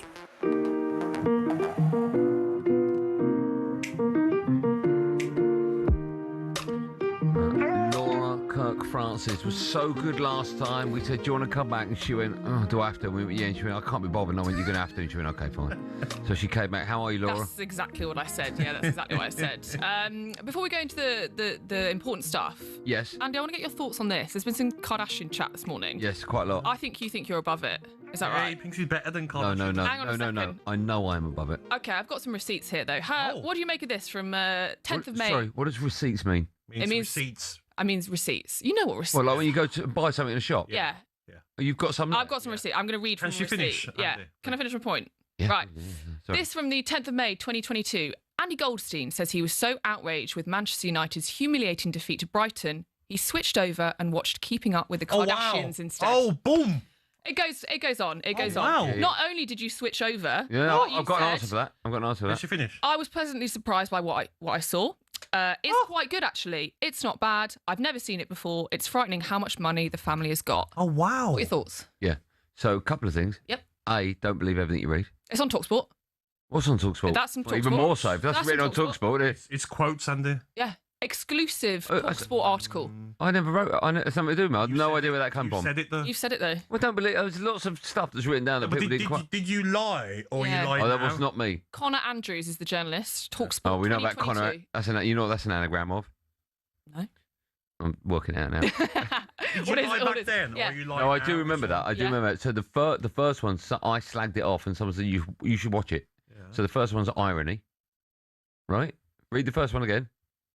I will read it again. No, you can't find it now. It's Then I've lost convenient, it and now. it's gone, is it? It's disappeared. No. You said pleasantly surprised is the quote here. Yeah. You were pleasantly surprised. Yeah, I was It's pleasantly. quite good, actually. Yeah. So why would you say it's quite good if you didn't watch it? Is it irony? It's quite like this. Yeah, it's quite good actually. Like that. No, Yeah. I think he's just trying to act cool. Yeah. It's okay. Like It's I think- okay, mate. Yeah. If you like That's unbelievable Kardashians, you like research you've It is, done isn't there. it? Yeah. But imagine being married to Laura. Imagine that. Yeah. I never said that. But actually, Nothing- 6 years ago, I think you'll find that you When you were did. 20, you said you never went out on that Saturday. That's the You- problem. It was The, out. the internet level The never DJs lies. shouted You have your name. no chance, did It you? never lies. On to some more important stuff. Yeah. For the World That's Cup, very good. Walkers have come out with some new flavours of crisps. Are you guys aware of Yeah, this? no, but I love Walker's. So we've got Spanish queso. You speak Spanish, don't you? Bits and bobs. Yeah. Buenos dias. Queso's Buenos cheese. dias, So everybody. Spanish queso, Portuguese chorizo and onion, and then England, bangers and mash flavoured crisps. Oh no, we don't need that. Yeah. What do you make of that? We don't need bangers. We don't need any flavour crisps other than the norm, right? No. So I've had these. I had them yesterday. I lost my Did you? mind. Yeah. I don't know how I feel about making potato flavoured potato crisps because that's what mash is, right?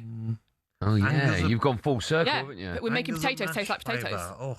Yeah. What did the bangers bit taste like? All flavours of this this area just taste like smoky bacon to me. They all taste the same. Yeah, they're good. Salt and meat. So Not a yeah. fan. I was happy when they changed names to footballers' names, like Salt and Lineker. That's nice. And Cheesy Owen, I think, was another one. Yeah, very good. Yes. That's Very good. fine, but Yep. don't change the flavour. Yeah. You don't need to mess with the flavour. No, so I would What's have the greatest ever crisp, Laura? Ooh. Mine's an easy.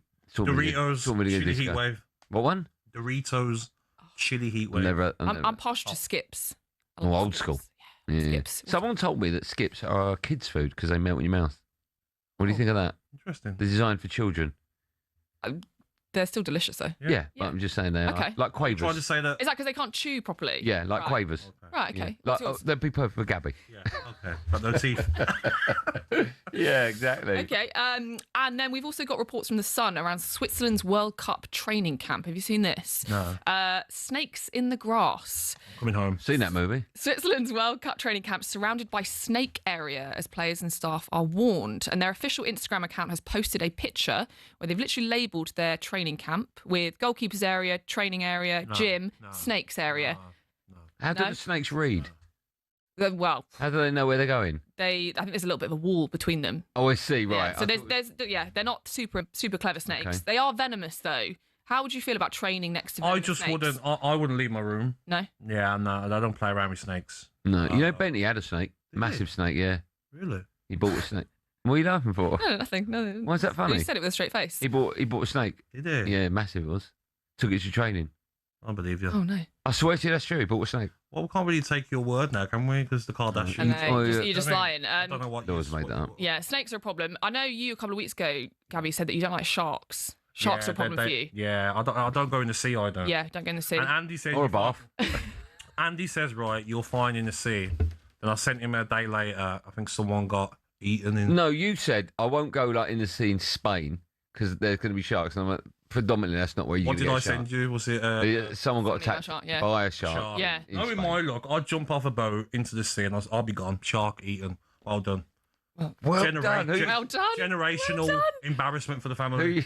Why is that embarrassing? But My granddad, he was a nice guy, but he got eaten by a shark. That's not, but you wouldn't go. That's embarrassing. It's embarrassing. It's embarrassing for him, isn't it? It's embarrassing when you die. It's embarrassing for the shark. Have some shame. I've got a joke for you on that one. What do you call a snake who studies past events? Oh, so no, I like working gags out. Who sent this in?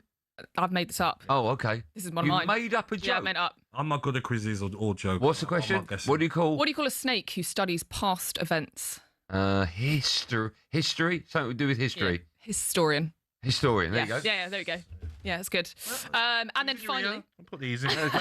Oh, you think they're going to work that one for you? yeah, okay. And then finally, I don't know if you've seen this. France's Jules Koundé has arrived at camp with a PlayStation 1. I rate it. Rate it? I rate it. PlayStation 1 to keep him amused. Can I be pedantic? Yeah. I think it's just called a PlayStation. Oh, it's PlayStation 1. No, I think it's like Rocky. Rocky, he's called Rocky, not Rocky 1. Okay, the I used to original. always play the older PlayStations back Yeah. in the day. That's unbelievable he's got that. Pro Evolution Soccer it was. PlayStation 1. Yes. PlayStation. Yeah. Yeah. That's cool. Any guess on what year that PlayStation came out? PlayStation, I remember I would have been, I'm going to guess 95. I was going to go early in that. I was going to go 93. 94 in Japan. Right it in the came middle. out. Oh, Yeah, right right in the middle. We know our Right stuff. in the middle. Oh. Is that Kardashian? High five. Oh, no, don't watch it. Kardashians don't fist Are you bump. coming back again? I'm coming up. Can you Yeah. can you do some kind of Kardashian quiz for Cabby, Yeah. the big fan? Can you get some more receipts as well? I will go through the Right, receipts. don't on go the through internet them. for I you. Can we get Need to delete what that was the guy's account. name who done the? Can we get him was it on? Connor Andrews? Yeah, that he that's had fine. one, Need yeah. to delete that account. See what he's Connor, have you got any audio for us? There'll be no audio. None of it exists. Well, You Gabby, carry on like that. It'll be Yeah. 2 shows for you today. Your first and your last. All right. Great work as always. Thank you for coming in. What time are you coming back in? I'm 15 minutes to do transfer Tinder. Can't wait. Oh, good. Okay, that'd be great. Exactly. That was all thanks to our wonderful friends at Costa Express. Coming up, we're going to be joined by one of the stars of Drive to Survive, an iconic Formula One F1 team principal, Gunther Steiner, to talk about what? Gunther. I said that, Gunther Steiner. Although it's spelt the same as me. I'm going to go Steiner. Kim Kardashian, we'll talk about that, and we'll also discuss Kimi Antonelli as well. Lots coming up between now and when we come off air at 10, which is a long way to go. Right here on The Breakfast Show, it's 7:30. The Costa Coffee Break on talkSPORT. Sponsored by Costa Express. Quality coffee, quality day.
absolute wet wipes. The lot of yous, absolute wet wipes. Wow. Oh, he wore a PSG tie. Oh, he jumped around. Do you know what? If it happened again tomorrow, I would do it again tomorrow. Wow. Up the Chelsea.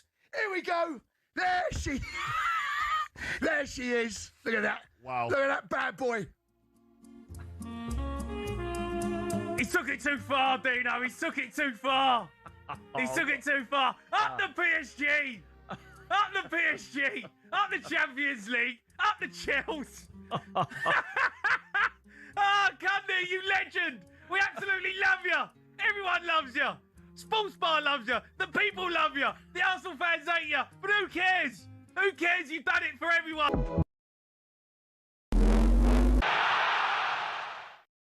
USA 94. What a summer when football became soccer in the blazing heat. It was also the tournament where fashion peaked. This, my friends, is Alexi Lalas. No, he wasn't Scottish. That's a full-blooded American right there. But in all seriousness, forget the hair. Look at the jersey. Dreamy 90s clobber. And it was everywhere. That's the legend that's Georgie Hagi of Romania, OVS, Brazilian shot stopper, Taffarel, and a Dutch guy. I mean, this was the period we were getting top quality in the Premier League too, but the national team designers raised the level even higher. The pitch was their catwalk as we got Germany, Bolivia, Sweden absolutely rocking it. The kind of kit we're shelling out for on retro sites to this day. And Spain, another beauty. 10 points if you recognise that guy. Of course, this was America, so the cheerleaders didn't want to be outdone. But in the end, two of the less is more designs made it to the final. And when Baggio blazed over, Dunga got the honours. The entire summer was an explosion of colour that would have broken Instagram. Sorry, just trying to get that Larson one off eBay. 70 quid. Bargain.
Good morning, everyone.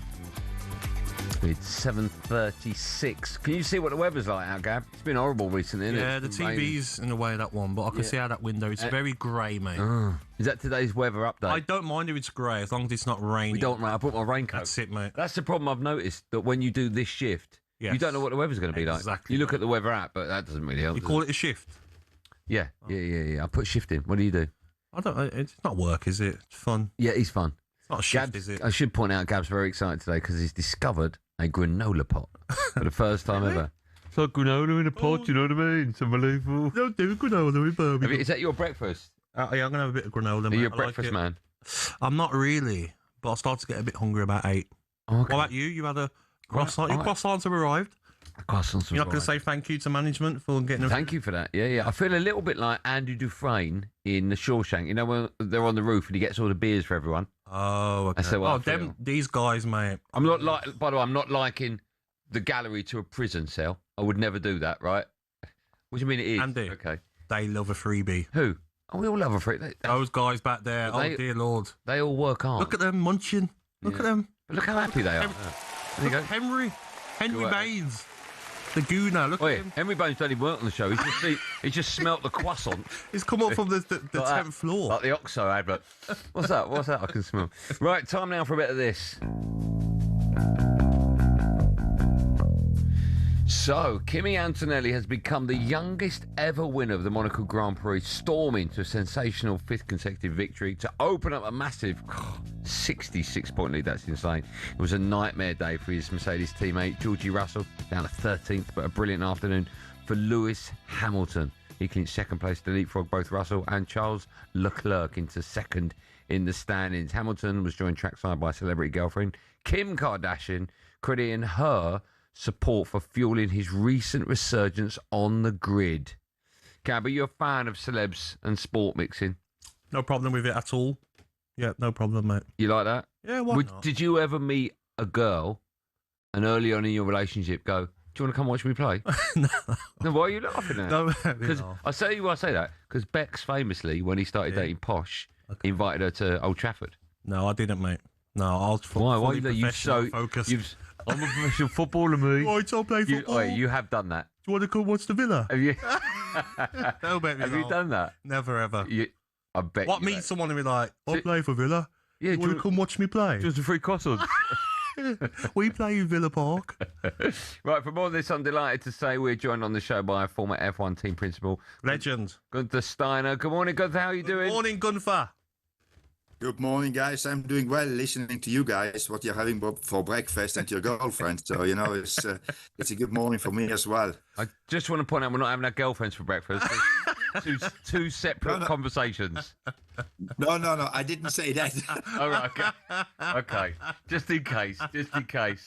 Right, thank you so much for coming on. We've got lots to talk to you about. I suppose the obvious question is the title race over now? Is Antonelli the future of F1? I wouldn't say the title race is over. Is Antonelli the future of F1? Yes, for sure he's the future, but the title race is not over as we could see last year. I mean, we had a very similar situation with Oscar Piastri, with his teammate Lando Norris, and in the end, Lando won going into the summer break. Oscar Piastri was leading quite dominant, and after the summer break, it all went wrong for him. So I wouldn't say that it's over, but for sure, Kimi Antonelli is part of the future of F1, and he will be a champion, being it this year or next year, but he will win championships, I would say, not only one. He's in great form, isn't he, Gunther? 5th successive victory for Antonelli, youngest winner of the Monaco Grand Prix at 19. Amazing for him, but the rest of the race was chaotic, wasn't it? I mean, 7 drivers failed to finish. Wow. Yeah, but that's Monte Carlo, as soon as something happens, I mean, you saw the first accident happen, I would say the first, what was it, 2/3 of the race, they were very Monte Carlo, going just behind each other, and then Lance Stroll had an accident, and then all started there. It got chaotic, and quite a few guys dropped out, so, but that's Monte Carlo. You never know what you get there. You could have the most boring race, which turns into the most exciting race within minutes. I was looking at the driver standings, and I kept looking down, trying to find Verstappen. He had a bit of a nightmare, didn't he, with the car not starting properly during the pits. How long before Verstappen loses his mind at Red Bull? I think he got pretty close at the start of the race, but he was there a long time, had a long time a good car, and I would say he needs to be a little bit patient, but we know Max, sometimes he gets very emotional. But after the race, I heard an interview of him. He got his marbles back together again then, and, for sure he will put pressure onto the team that in future this doesn't happen, because as we all know, if Max is not winning, or at least fighting for a win, Max is not a happy guy. So Red Bull needs to pull their socks up. But again, his teammate finished first, so maybe it was just a little bit unlucky. He couldn't start the race because he had a failure on his car. Just going back to George Russell, terrible afternoon for him, finishing 13th. After a series of misfortunes this season, what's gone wrong for him, do you think? Well, I think everything. I think everything is going wrong for him in the moment. He came in as being the big favorite after Australia race, because he's the team leader of Mercedes, and Mercedes has the best car in the moment. So, everybody thought it will all go right for him. But then he got a very strong teammate and maybe got a little bit nervous. And, when it starts to go downhill, it goes downhill quick. And I think George will come back to be himself, but he has got already a big distance to his teammate in the championship. So, again, he needs to, he needs to have a better performance. But it's sometimes just a lot of negative circumstances come together, and that is what is happening to George in the moment. He's not performing, plus speeding in the pit lane, crossing the white line on the pit exit. It all comes together, but hopefully next race will be better for him. What about Lewis Hamilton, Gunther? A lot of talk, obviously, about Kim Kardashian, but he's in great form, isn't he? Second yesterday, and also second in the driver standings at the moment. It's coming good for Ferrari and Hamilton. Yeah, after last year, this is coming good, and maybe as you guys said, it has to do something with the new girlfriend, So, but it's he went through a nightmare last year. But we have to always think that Lewis never liked the cars from the last generation cars. So this is a complete new regulation, and he seems to adapt very good to it, and he seems to be comfortable. You can see that he's in a good mood. He changed his race engineer. He's happy with his new race engineer. There's a lot of happiness in his life, and this it shows in his results. How would you feel, Gunther, if one of your drivers started dating a Kardashian? Would you be okay with that? I couldn't do anything about it anyway, so I had to be okay, I guess. And why would I not? Well, do you know what? In all seriousness, sometimes, like if you have it in football, a lot of football managers think that their players take their eye off the game for one reason. They're not giving it 100% concentration. Would that be a problem, do you think? No, I don't think. I think it's more the opposite. I think if like Lewis now is happy, that gives him, he's more. Oh, I think we lost him. I don't think that he's losing focus because he has got a girlfriend around. Okay. Good to listen. Always a pleasure. Thank you, Gunther. You're looking well, my friend. Look after yourself, mate. Do you want us to send you a croissant? Have you had breakfast yet? No, not yet. I'm in Milan airport. This is what I'm going to do now. I get a cappuccino and a croissant, and I will be thinking of you guys. So okay. Well, we'll be breakfast. We'll be doing the same. It's always a pleasure having you on the Breakfast Show. Thanks, my friend. Thank you, mate. Thanks for coming on. Thank you, guys. Thanks, man. What a lovely man he is. Former F1 team principal. Good. Love watching him on with us. Drive to Survive. Amazing. Do you know that has worked wonders for that sport? I watched it. It's gone through the roof because of that. Yeah, I watched the one where Verstappen won it on the last day against Hamilton. Oh yeah, with the coming through the. Was it Abu Dhabi? I think it was. Yeah, when there was controversy about that. And I loved it, mate. Loved it. Good. Got me into Formula One more. That did. That's nice. That's what it's Thanks, there for. mate. Cheers, Still to come on breakfast. Superstar Breakfast preview on talkSPORT with Travis Perkins. Go big on landscaping with Travis Perkins. Find everything you need at travisperkins.co.uk. Set your alarms. We've got so much coming up on today's show. We really do. In an hour's time, former Dutch defender and FA Cup winner with Chelsea, Mario Melchiot, will be with us to assess his country's chances at the World Cup. And the one I'm really excited about, well done, Gab, for phoning up and getting him on, former WBO Cruiserweight Champion of the World, Chris Billham-Smith, will be joining us to look back on his victory against Ryan Rosicky in Zuffa's Boxing's UK debut, and who he could be fighting next. If you've not seen it, by the way, and you want to flick onto YouTube and watch the highlights, do that before he comes on. Then you'll realise just what a fighter he is. Both fighters, though. Yeah, both fighters. Swinging it out. It's like Rocky. It really was. It was great. Which one? What? Which Rocky? Well, I said Rocky. Oh. So that means the first one. That was our breakfast preview with Travis Perkins. Superstar Breakfast preview on talkSPORT with Travis Perkins. From fence panels to decking or paving packs to topsoil, Travis Perkins has all your landscaping needs covered.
Perez, for his part, has promised he'll appoint Jose Mourinho as manager if he's elected. She's done it already. Well, that's what he wants to do, but he's got to get elected to make it official. Riquelme, meantime, for his part, is saying no to Mourinho. He's promised to make Madrid legend Raul his sporting director and will not appoint Mourinho. He says, if I win the elections, I will bring to Real Madrid a superstar manager, the biggest manager you can imagine. Jose Mourinho is not that manager. He promised also, and this is where it gets interesting, to sign Manchester City midfielder Rodri, as well as Erling Haaland, and then held up a Madrid shirt with Haaland's name on the back of it. And one would think that Manchester City are none too happy about that. Is it arrogant in a presidential race like this for one of the hopefuls to promise something that he doesn't really know if he can deliver? Well, it's like any manifesto. We could talk about any manifesto that gets put forward and promises are made and very rarely upheld, are they? We've got a government currently doing that in situ. Get ready to get the ultimate football fan winning feeling with talkSPORT Win. Because this summer, you and a mate could be jetting off to watch England versus Panama in New Jersey live at the FIFA World Cup 2026 with Adidas, including tickets, flights, accommodation and more. Go to talksport.com/win to enter now, and you could be soaking up the incredible atmosphere at the FIFA World Cup 2026. For the chance to win every football fan's trip of a lifetime, enter now at talksport.com/win.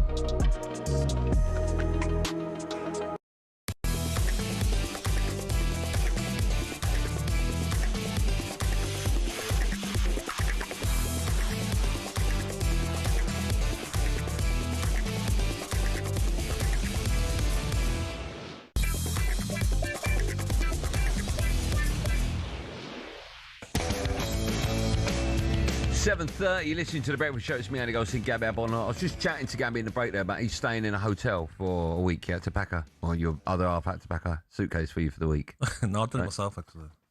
What? Hold on. Stop. What?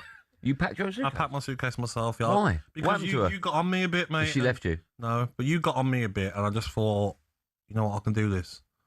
So I packed it myself. What did she say when you did it? Crack on. No problem. Good, well done. You got a round of applause button Thank you, in there, mate. Ed. And I've done it, and the clothes didn't fall out. Yeah. So you zipped it up. Well done. Zipped it up, yeah. Yeah, and, well done. Everything was still there by the time I got to the hotel. Let me ask you this: when you go to a hotel, I do this, and you might think this is weird. If I'm staying in a hotel for 2 days, 3 days, 4 days, on my own, by the way, not with the family. If I'm on my own, I will never let a maid in to clean the room. Pardon? I'll never let a maid. I'll make my own bed. I'll make it all tidy. No, you can't. Why? Yeah, because I just everything I have, like in an OCD, it's all beautifully laid out, all perfect. And I worry that they'll come in and lift it up. So what about when you go on holiday? And well, that's different because I'm with the family and the room needs to be clean because there's more of us. But if it's just me, so you don't want your bed sheets changed every day? No. Really? I'm happy with that. Like 3 or 4 days. How often do you change your bed sheets at home? Yeah, but in a hotel, it's nice, isn't it? It's like what you're paying for. I don't think they change your bed sheets every day in a hotel. They do, mate. Yeah. I don't think they do. Oh. Do you think they do? Turn them around. Yeah, they just flip them over. Flip them over. Yeah, I just like everything being left as it is. Do you close the entrance for the balcony? What? Yeah. Yeah. Yeah. No, yeah. you don't. Yeah, I wouldn't leave it open. Okay. What, in Spain, you mean? When I go away, we spoke about this other week, didn't we? I close it because I don't suitcase. I don't want the little lizards coming in. Yeah. They scare me. They scare me. Your headlines this Monday morning are: Declan Rice has been appointed England vice captain. Robin van Persie has been sacked as Feyenoord head coach after just 18 months in charge. I don't know why they've written at the helm. No one speaks like that. At the helm. Who speaks like that? Have you heard the news? Oh yeah, you know Van Persie was at the helm. Ollie's been to uni. Ollie, no one says the words at the helm unless it's a Shakespeare. If you go to Edinburgh, you do it at uni, do you? Edinburgh Uni. Was it Edinburgh or Glasgow? Edinburgh Uni. Right, this is how he thinks I should say. Robin van Persie has been sacked as Feyenoord head coach after done a grand job. 18 months at the helm. I thought he'd done a grand job. Oh, I thought he was spiffing, actually. He was splendid. Yeah, it's just underachieved for my money. Yeah, it's just not great. I'm surprised he was at the helm for 18 months. England took less than a session on the fourth day of the first test against New Zealand to get the victory. However, most of the discussion has been about the poor quality. Oh, it's been horrific, that pitch. Here's Ben Stokes' thoughts. You know, it's tough for groundsmen. You know, they're not actively going out there and producing wickets that are tricky, and 16 wickets are falling on the day, so it's tough. But yeah, I guess I get asked all the time about what needs to happen, saving Test cricket, this, that, and the other. But when you see, extreme conditions like that, that's not going to help the game in the future, I don't think. But we won the game. We had to come up with a way as a team to do that, and we did it. Two-time Ashes winner Steve Hammy Harmison will be at the helm for more on this in about an hour's time. He wonders why he's single, Ollie. Honestly, mate. What, because he's using terms like that? Yeah. Hello, sweetheart. Hello, darling. Are you at the helm of that bar? Darling. Would you like some baby sham? Would you like some champagne? Heard me spiffing. I can take you on Daddy's yacht. I just want a shandy, Oliver. No, you don't want some champagne? Shall I come back to my country mansion? It's rather lovely. Right, time now for a bit of this on the show. Stick a load of singles in there and then they fall in love. Of course it's hard. It's supposed to be hard. A 36-year-old, you'll have the knockers, you will. Just because it's offering its teat, do I really have to muscle on that? Is there anything in your personal life that could be causing you stress, sir? I'm not a great lover. Hello. Oh. What's your name? Sarah Louise. Sarah Louise. Cracky, you're up for it, aren't you? I was in love at the time, that's what I was doing. At the time? I don't want to moan about the show. Yeah. All I'll say is jingle's maybe a little bit longer. It was like a 2-hour jingle, wasn't it? Was it, yeah? A little bit. You can moan, mate. Laura Kirk-Francis is back with us. She's at the helm. Would you use that terminology, Laura? I would, yeah. If Ollie came up to you at a bar and started chatting you up and used that term. I don't know if that's the reason I'd not want Ollie to come up to me at the bar. But Rascal it's clothes. just not really my type. It's just not really my type. You know what, Laura? Yeah. You're here to stay after a very comment much. like that. Thank you. Ollie's no one's type, that's the problem. He's at the helm by himself. He's at his own helm. Yes. He's at his own helm. He's at his own helm. Yeah, the helm's fine. Right, transfer Tinder. Yes. With the transfer window in full swing, it's the part of the show where we do a bit of matchmaking. Okay. The rules are simple. If you think the transfer works, you swipe right. And if it's a no-go, swipe left. Andy knows all about that. Fine. Does he? I used to back in my... Do you know, this is how old Careful. I am. Back in my day... What age? The internet wasn't even a thing. There was no internet. There was no app. What age, though, was back in your day? You would... Well, when you're 20, 21, 22, 23, 24... You get married at 21. Easy, brother, easy. Right then, we're going to start off with Jean-Paul Van Heck to Tottenham.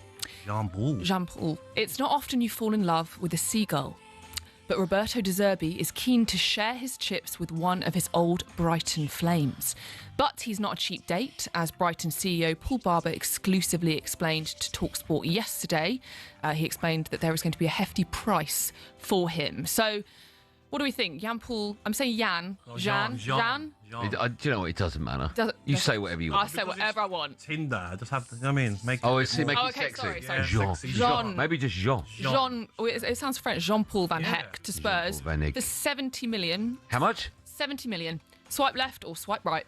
What's left and what's right? Right is like if you want him. You're pretending like you don't know. But right is good, left is bad. I would go left straight away. I think he's a decent defender. He's a 35, 40 million pound defender.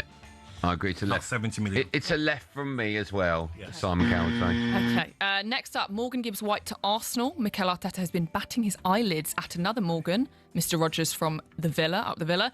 But negotiations have turned toxic and it might be time to move on. Gibbs-White will take some pulling away from his love shack in the East Midland Forest. But the bright lights of London are often a head turner. Morgan Gibbs-White to Arsenal. Swipe left or swipe right. Should you write these? No. Very good, though. Swipe right straight away. Have you set a price, Laura? Haven't set a price. What do we think? 70. I think everything's 70. Maybe 70, yeah. I feel like it's a great deal. I love how you said toxic with Aston Villa. Keep being toxic, Villa. Yeah. Love that. We're both quite right. Great. Yeah, Great get it done. Get it done. Should be at the World Cup. Definitely. Yeah, had a great season. Definitely. Yeah. Okay. And then finally, Liverpool's Curtis Jones is receiving some admiring glances from across the continent. He's a true homeboy living on Merseyside for all 25 years of his life, but could be tempted with a new pair of Dolce shades, some Prada, and a smooth new Armani perfume. Curtis Jones to Inter Milan. Swipe left or swipe right? Right. I would go.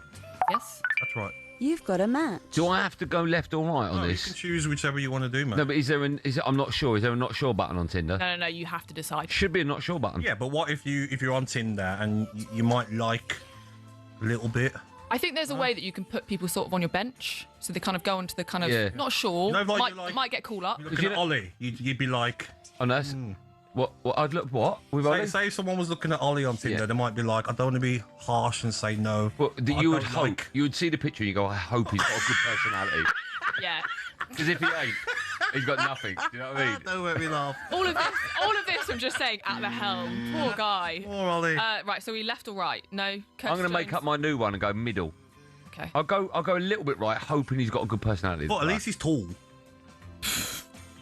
Does that help? He's 7 foot, mate. That's freakish. 6'3", that helps. He hits his head on the door when he walks in. People do like tall guys. Laura, thank you. You've been a round of applause. Thank you very much. This is your debut, right? It is my debut. We've got a lovely message here as well. Oh, no. Very much liking Laura Kirk-Francis. Cool, funny, really good, and really nice to Andy and Gabby. Thanks, Mum. Added that That's last great. time. Nice, is it? Before I go, Yes. we have found the clip of you talking about your favourite show. Oh, fuck. Oh, more receipts. No, you haven't. That's even absolute more. garbage. All the way back in 2022.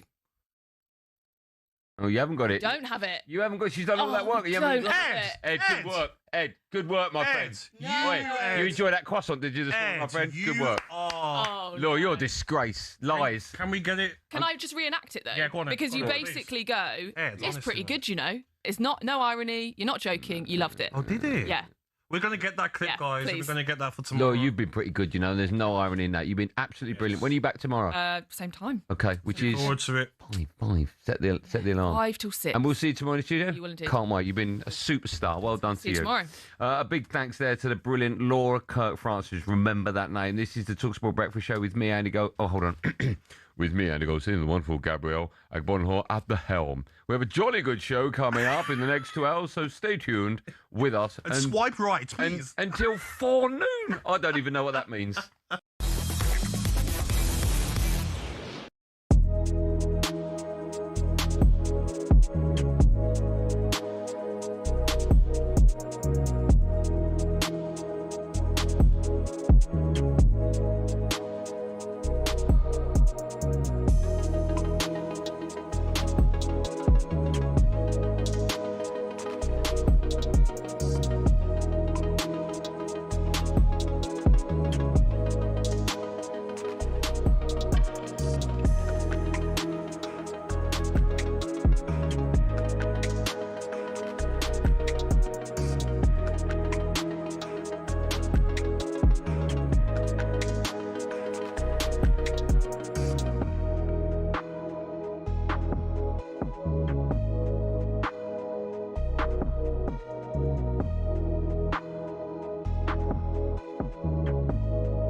Crookie, what about Elliot Anderson? We're led to believe that opening bid from City has been knocked back from Forest. Is it just a case of a matter of time, this one going over the line? I think so, and again, no surprise that City have tried to make their move early. We were told at talkSPORT a couple of weeks ago that in an ideal world, Elliot Anderson's future would be sorted before he kicks his first ball for England at the World Cup. Obviously, City are trying to get this one done. We know that Evangelos Marinakis can be a difficult negotiator. Just ask Tottenham and Morgan Gibbs-White from this time last year. But all the information I have is that City have always been Elliot Anderson's preferred choice, despite the fact there's also interest from Manchester United. this is a deal I do expect to happen. And again, it comes back to what we said at the start of the section. Real Madrid and Rodri, if they get Elliot Anderson in, could the time be right to cash in on Rodri, who clearly hasn't been the same player since returning from injury as he was before? Crookie, I've got some breaking news. I've heard from my sources at Aston Villa that Morgan Rogers is staying. Is that correct, mate? we should see. It's 2010, and the Goalkeepers Union is up in arms. Why? This thing, the Jabulani, perhaps the most famous World Cup match ball for moving, it seemed, in 3 directions at once. But that wasn't the first match ball row, not by a long shot. In 1930, the World Cup final began with a fight, not between the players, but about the ball. Argentina brought theirs, and Uruguay brought theirs. And when neither backed down, they played 45 minutes with each. Uruguay, with the T model, came out on top. This was the era when balls were heavy. They were classics, sure, but they could double in weight during a thunderstorm. Before we go on, I will tell you that the 1962 ball was called Mr. Crack. A ball that was so heavy when wet, several European teams refused to use it. Instead, the 1958 Top Star was used, most famously for the quarter-final between Czechoslovakia and Hungary. By '66, we had the Slazenger Challenge. Because people watched They Think It's All Over in black and white, we forget the ball was actually bright orange or red, whatever that colour is. But it looked like a floating smudge to people at home.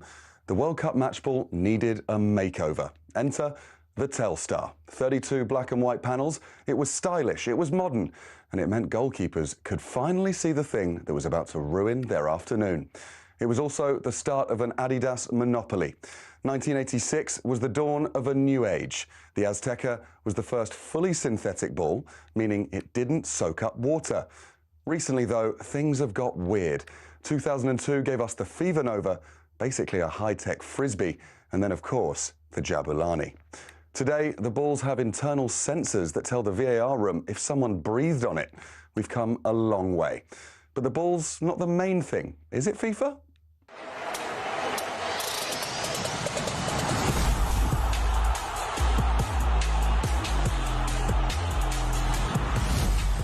It's just a ball.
Seven minutes past 8. Good morning to you. It's the talkSPORT Breakfast Show. It's me, Andy Goldstein Gabby Agbonlahor and Arnold Clark. Buy a used car in their upgrade event and get 2 years free servicing plus a chance to win the cost of it back this June.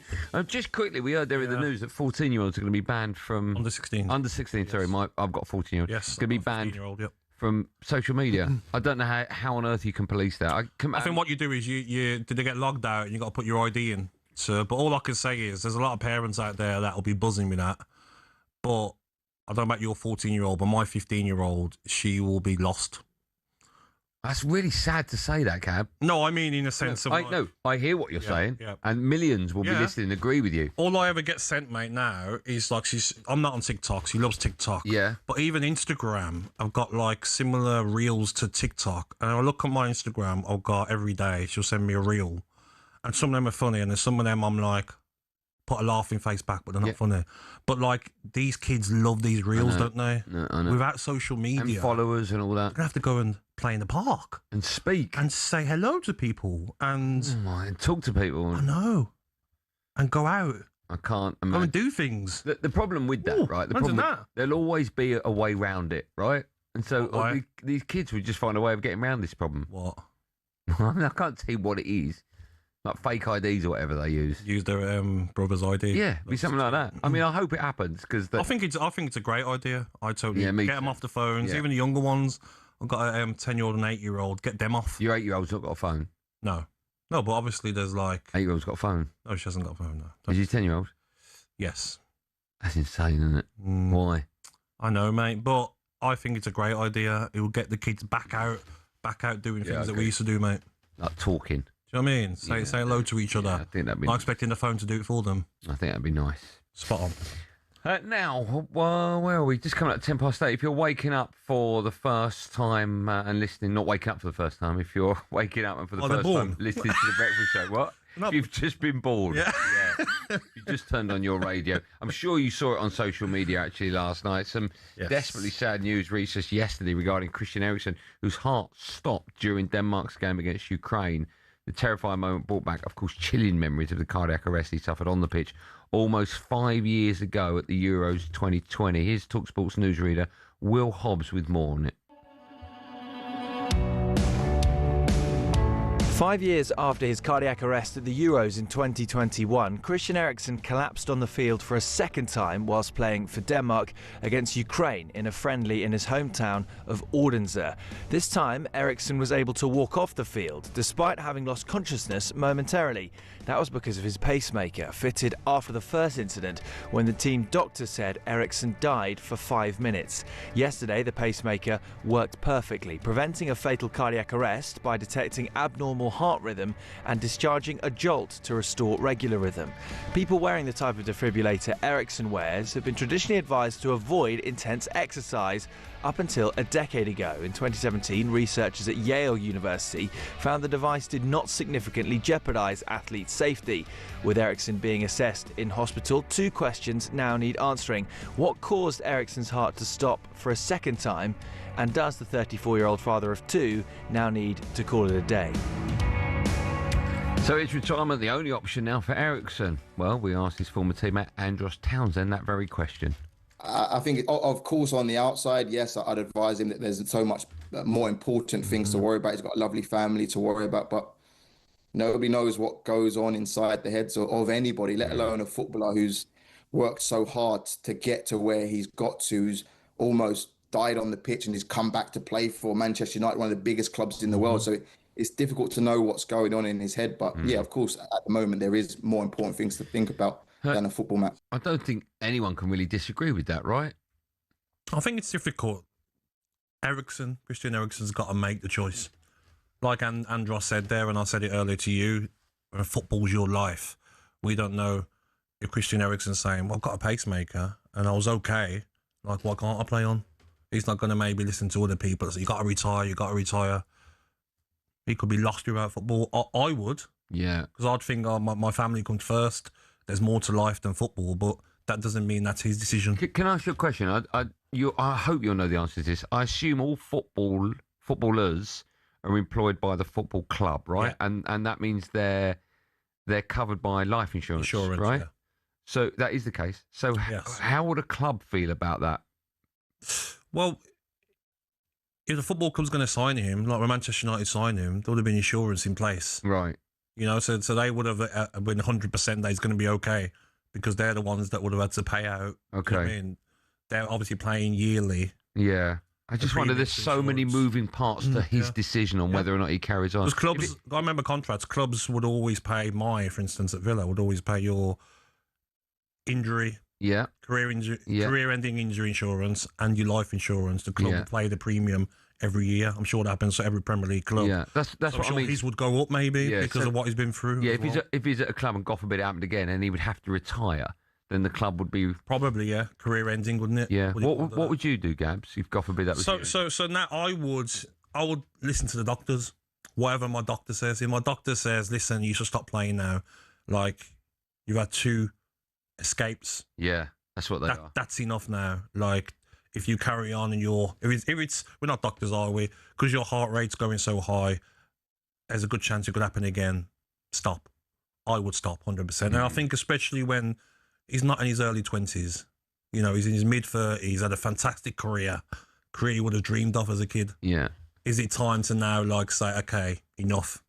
Yeah. But then, like I says, Andy, it's hard because he might say, no, I'm nothing about I think football. it's another warning. How much do we hear about, like, boxers? We hear, like, That's a very good point. Tyson Fury lost without boxing, come back out retirement. Yeah. When you watched at home with the Furies, his wife is like, his dad, what's going on? And potentially I'm lost. And potentially life-threatening every time you step into a ring. Exactly. Yeah, it's a very good point. He keeps coming back. And how many boxers? Chisora, he wants to come back. Yeah. Do you know what I mean? We all thought it was his last fight. He wants to come back. It's an addiction when it's something you love. Yeah.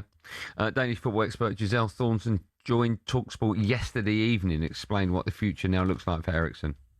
I know that the national team doctor, Morten Boesen, who actually also was the guy who made the work 5 years ago in Parken when he brought Christian back to life, he said that he has already been in contact with his doctor, the heart doctor Christian has. So there will be talks, there will be a lot of tests, examinations, and then I guess that Christian also will think about what will happen next, because obviously this is a big scare for him and for his family, for everybody who loves Christian. So it's, now it's early days, but all kind of speculation, all kind of thoughts will be made in the coming weeks, I guess. Because they're not in the World Cup, yes. Do you think his decision should be easier? Or if this happened and they were, he wouldn't be allowed to play anyway. No, but I think if they're in the World Cup, he'd still probably be saying, I'll carry on. But what I'm saying is now, because they're not in the World Cup, yes. It's hard, mate, because the doctors might say, but it's down to him. If he's going to sign for a football club that are going to sign him, will this put off football clubs of giving him a contract because it's happened twice? Yeah. You know what it's like? I know a lot of players that failed medicals because of a condition in their heart that they didn't know, and they found out in the medical and then didn't play again because clubs didn't want to touch them. Yeah. So it's very difficult, but we don't know what's going through his head. Like Andros is spot on. If he loves football, loves it, he might say, well, I'm lost without it. I'd rather take my chances and keep playing. Yeah, I think you got personally. I think you got to think about your wife and your family, So do I. kids, and all I agree. that. But like, look at the boxing. Yeah. Look at the boxing. We say that about the boxers. Yeah. Okay. It's hard, mate. We wish him and his family all the best, and hope he makes the right decision. It's coming up to 8:16. This is the Breakfast Show on talkSPORT. It's me, Andy Goldstein Gabby Agbonlahor. Plenty more to come with the World Cup only days away.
let's talk about the World Cup then in a bit more detail. England, of course, touched down in America ahead of the competition. Let me get your views on the squad. Lots of players that a lot of people should have been in it weren't.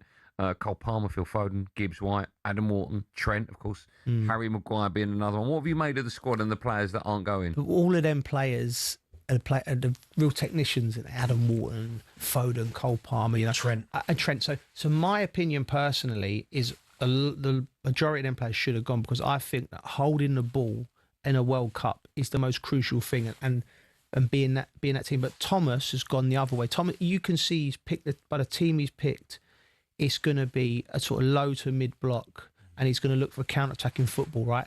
So personally, I would have done it differently, but I like the fact that he's picked the type of players for his style of football that he thinks going to do it. And like, we're still a week gone from the squad, and we're still talking about the players not there. Almost like, listen, nobody would have picked now 26 players that Thomas would have picked. So we'd all have. Hello, I'm Matt Forden from talkSPORT. This is How to Win the World Cup. This is the best squad I think England have ever had.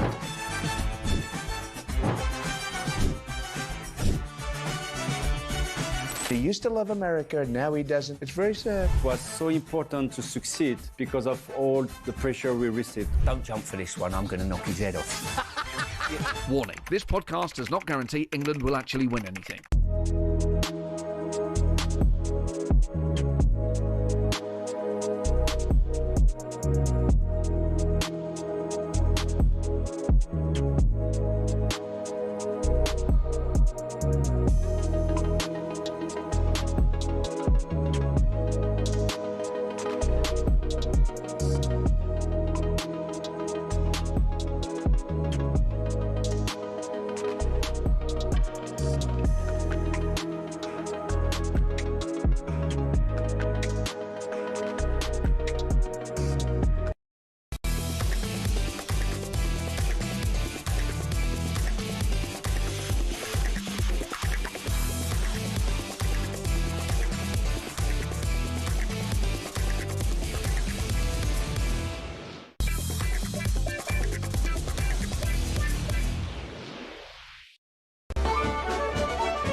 Listen to The Breakfast Show.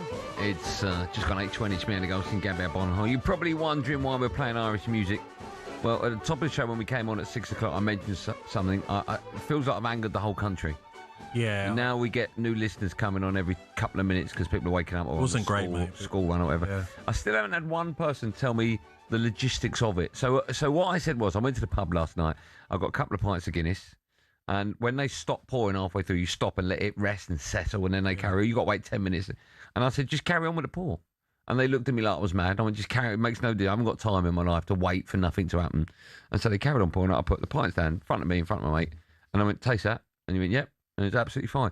And what I'm saying is, and I need must be a reason. Someone to why do they stop? Because I don't think it makes any. Well, it doesn't make any difference. It might do. I reiterated this point. Because when you have half a pint of Guinness, not a lot of people do, I know that, but when you do, they pour that in one go. And the glass doesn't know how big it is. The Guinness doesn't know where it's at. I understand everything you're saying. I'm sure someone will come on and explain the reasons why. I don't think they will. I think you've upset a lot of people, mate. I don't think I have. I think you've a lot of Guinness I'll tell you what I've done. What I've done is I've woken up the country to realise that minute, 2 minutes, 3 minutes at the pub. What's the reason then? I just think it's a thing. I think Guinness have tried to sell us that. Oh. Like, you've got to wait, don't rush it. Remember the adverts? Okay, I like it. Peter, pal, I'm reading this for the first time. Peter is texting, a pint of Guinness needs about 119 seconds to pour because the nitrogen bubbles must surge and settle to create the thick, creamy head and smooth texture. But poured in one go, I still got that. No, you might not have, though. I still got that. When you have half a pint, you get that. He sounds like he knows what he's talking about. Peter, you've wasted 2 minutes of your life waiting for that. Get yourself to an Irish pub. Okay, how many... Just a quick sum of maths. Let's just say you have 5 pints a night, right? Yeah. 2 minutes a pint, that's 10 minutes. Let's say you go to the pub 3 times a week, that's half an hour a week. 30 minutes, That's 2 hours a month, right? Yep. 2 hours a month, times 12, that's a day a year I'm saving you. A day a year by not waiting for a Guinness to be poured. You might be saving them, but it's all about giving the best service, isn't it? If you're in a pub, poured you a pint of Guinness perfectly, and a pint in one go, I'll be able to tell. No, impossible. I would. What time's the pub across the road open? 10 o'clock. Oh, is it? Okay, we'll go over and test it in a minute. Yeah, we'll go over it. Right, time now for the latest odds with Coral and the wonderful Simon. Simon will know. The Coral Daily Download on talkSPORT with Coral. We're here for rewarding the fans this Royal Ascot. 18+, gambleaware.org. If anyone hasn't finished a pint of Guinness, it's Simon Clare. Hello, Simon. Simon, good morning, guys. This is brilliant. Honestly, if the Guinness PR man's listening, he needs to ring in the show. What an opportunity to explain that the unanswered question. Brilliant. Actually, I don't know the answer. We're discussing everything. Should you have your hotel room cleaned by the housemaid or not? And now, why is there a delay in the pouring of a pint? Incredible. I'm telling you, no one on the planet blindfolded, and this is a fact, will be able to taste a poured pint of Guinness in one and a properly poured one, if you like. No, it's impossible. Well, let's also remember, anyone who's been to major sporting events or festivals knows they don't worry too much then about pouring a Guinness in one go. Well done. He knows what he's talking about. Simon, I trust Simon. He's had many a half a pint. And I'm an Irish passport holder, so I should know. See, you should know. You should know that. Right, I hope you know the following as well. Let's start with the World Cup, just days away now. Where are we at with this? 3 more sleeps, guys. 3 more sleeps. Can't wait. Interesting, just a move in the actually outright market, which has stayed the same for recent weeks, but there's been a big move for Portugal. They're now 8-1. They have been as big as 12-1 a few weeks ago. Spain very solid at 9-2. So a real feeling that Portugal and Spain maybe have the right, I suppose, metabolism to deal with the heat, and obviously 2 really strong squads. On the drift, interesting enough, for Argentina, they have been popular, 7-1 out to 9-1. Brazil are 9-1, and England is slightly on the drift to 7-1 as bookies now, I think, try to maybe take a bit of money on, from patriotic punters. But yeah, so at the moment, the focus on Portugal and Spain, the betting. And we're betting on players to start the first game, guys. I don't know, did you both watch the friendly against New Zealand? Yeah. Yes. Did you get any clues? I suppose the debate is more Rodgers or Bellingham to start. They're both 4-5. Yeah, I still think it's that game for me was just about getting through it, get used to the conditions. The pitch was awful. Anyone who judges a player on their performance in that game is stupid. Yeah. And reading the signs, even from the way Tuchel's talking and stuff, I mean, that's quite a big call, isn't it? Whether they're going to start with the talisman Belling or leave him on the bench. Yeah, I think it's difficult, but it doesn't really matter to me because whoever starts is not always the one that's going to play in a knockout stage. That's right. So much changes through a tournament. People are reading too much into it. I do think Bellingham will start, Simon. Simon, can I ask a very quick question as well? If I went to Spain, not Spain. If I went to Argentina, would they be the favourites? If I went to Portugal, would Portugal be the favourites? I think it's a really good question. I think the way that now betting is, there's betting all over the world. I think the markets will be different in different countries. We've got our mothership Entain has BetMGM in America, and I think that there they have sort of Spain a bigger price and Argentina a shorter price, and in South America certainly Brazil and Argentina would be shorter. So there is a bit of that, but on the whole, overall, the markets wouldn't be that dissimilar. I think they're fairly established across the world. Okay. I've got one for you, Simon. You might take you a minute to check. From one of the listeners, they've texted in. Oh, brilliant. England to win the tournament, Harry Kane for Golden Boot and Jordan Pickford for Golden Glove. Good luck with that. Oh, my We're off air God. at 10 if you've got time. My God. You can get us that for tomorrow, Simon, if that's okay. I will. Do you know what? What I would say is, there is buying time. He's buying time. No. I'm simply saying there's a huge range of World Cup markets on our site, and indeed all sites, but ours is the best. And if you go there, you'll see rate markets on groups, players, stage of elimination for all countries. So you've got 3 days now to prepare. I've got to do a bit of homework, clearly, because I didn't know the answer to that question. But should know it, mate. It's a 40. I mean, this is a bloated, the biggest ever World Cup, 48 nations. The timings are challenging. I mean, I think I'll be watching Mexico, South Africa, but which of you two will be watching Czechia versus South Korea at 3 a.m. on Friday morning? Well, do you know what? I'm going to take that, and then if I struggle sleeping, I'll just play it. Yeah? That's what I'll do. And what's the likelihood of you struggling sleeping in your nicely made bed that you clearly... Well, I make the bed. Yes, I know you do. Yeah, I make the bed, yeah. I know, it's weird. Right, let's talk about the world of racing, looking back at the Derby.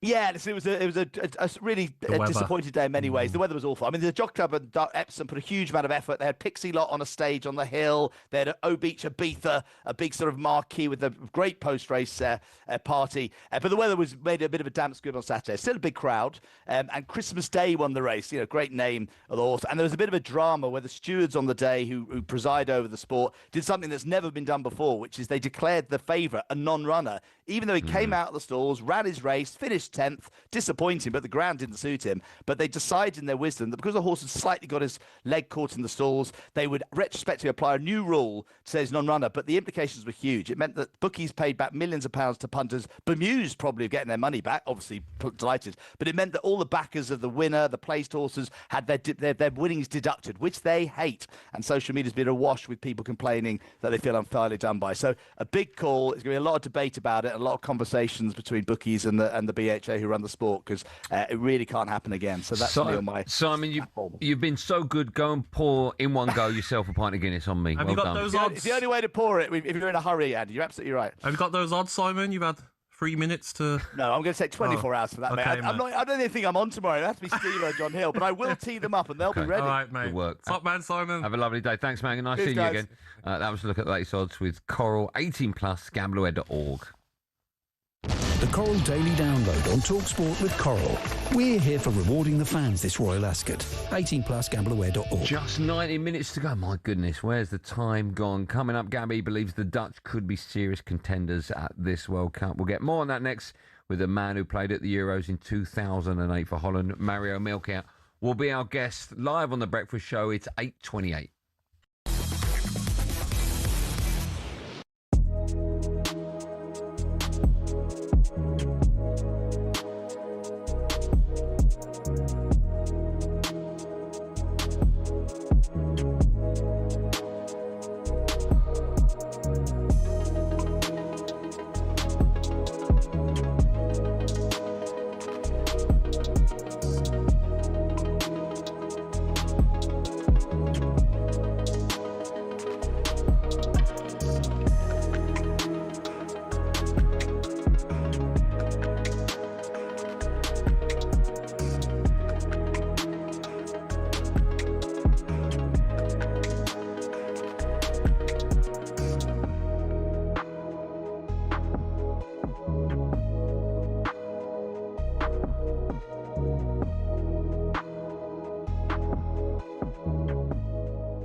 He's the sort of player, Andy, that you can't really look at age, because he could play at this level for another 4 or 5 years at least. Do you think that long? Yeah, I do. 31, you think he could be playing? Doesn't rely on his pace. No, he doesn't, but it's very rare you get great players. Can even look at Mo Salah, right? Last season Relying before on last his was... pace. Yeah, you know what well, I mean? I did look at Salah and thought his pace had gone. His just whole game went all of a sudden overnight. Yeah. I think when I watched him, he didn't look as quick. But I feel like Bruno Fernandes, do you know what I mean? You'll find a position for him, even if his legs do go a little bit. He's just that talented. His passing range, mate.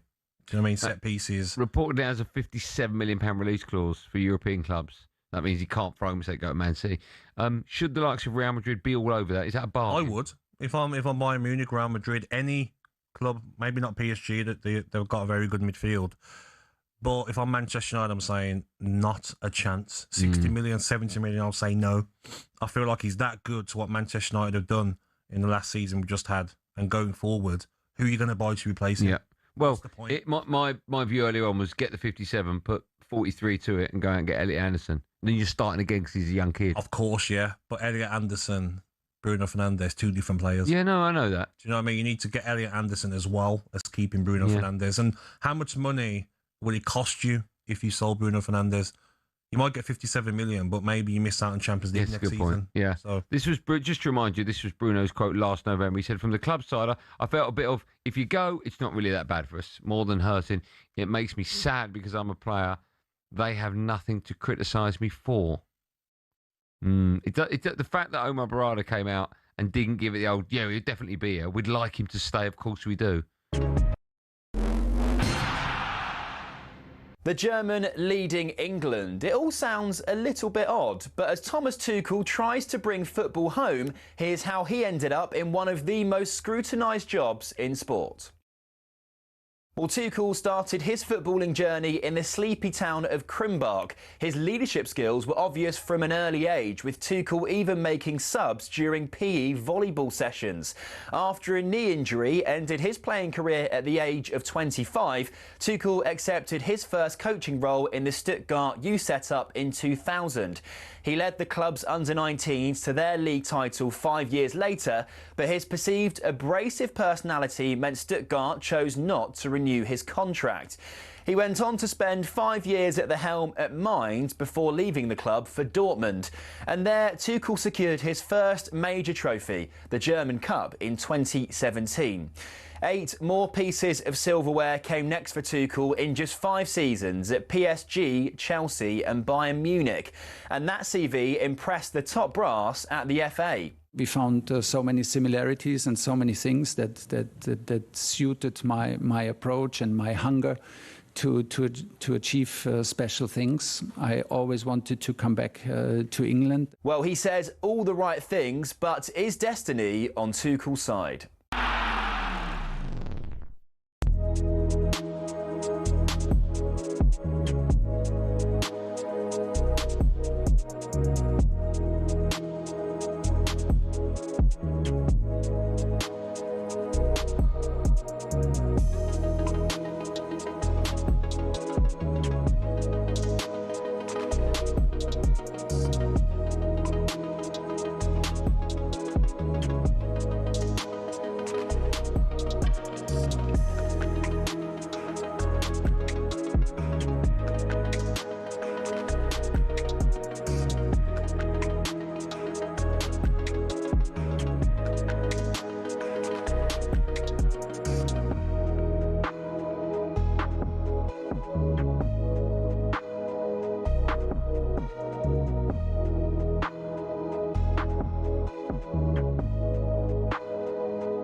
Morning, everyone. 8:34. talkSPORT Breakfast Show. It's me, Andy Goldstein, Arnold Clark as well. Oh, Gabby's here. So I forgot about Gabby, yeah. They are celebrating, Arnold Clark, not Gabby, they are celebrating a massive summer of football. Buy a used car in June and you'll be entered into their weekly draw to win the cost of it back. Now, if you're just joining us, firstly, where have you been? Secondly, I announced this morning that the 2-pour system for Guinness is a load of nonsense. Loads of you, by the way, loads of you have been getting in touch, agreeing, Gabby. Matt in Leicester has called it the biggest misconception in marketing history. Down in Tunbridge Wells says it used to be necessary, but not anymore. Well, I don't even know what that means. Why did it used to be? It's interesting. Load of, honestly. Yeah, maybe you it's a gimmick. Something it's out a here, great Andy. gimmick, and we're talking about it, so we're talking about Guinness, well done, so it mate. works. Well done. But yeah, so next time you go into your pub, just look at the bar person, right? Just say, come on. Click your fingers. All right, just do it in one. Click, give it the old click. Can't click. I haven't got time, mate. Just do it. Come on, son. Oh, no, you can't click the fingers, mate. Why? Oh, that's mug, isn't it? Do it. We got to get their attention. How would you get their attention? John, for the kids you can. Get in the car. I Clean might try that. I know. What you do is... I've never done that. Put that in the dishwasher I might now. try that, actually. Do the click. Take the bins out. Yeah, but then there'll be WhatsApping each other. Dad, just click me. Bring the bins in. Pack my suitcase. How do you do that? I like that. But the kids are going to get that now. Yeah, they'll love that, yeah. Right, just... Grab me a Coke Zero. Make my dinner. Your click, you haven't got a good click, have you? That's terrible, mate. There's a noise of that little thing. Can you go left and right? I can imagine Simon Jordan clicks a lot, do you? Oh yeah, to his staff. Why is my suit not ironed? Why is my he wears the high necks on the... I've run out of clicks. Have you since that? Can you go left-handed?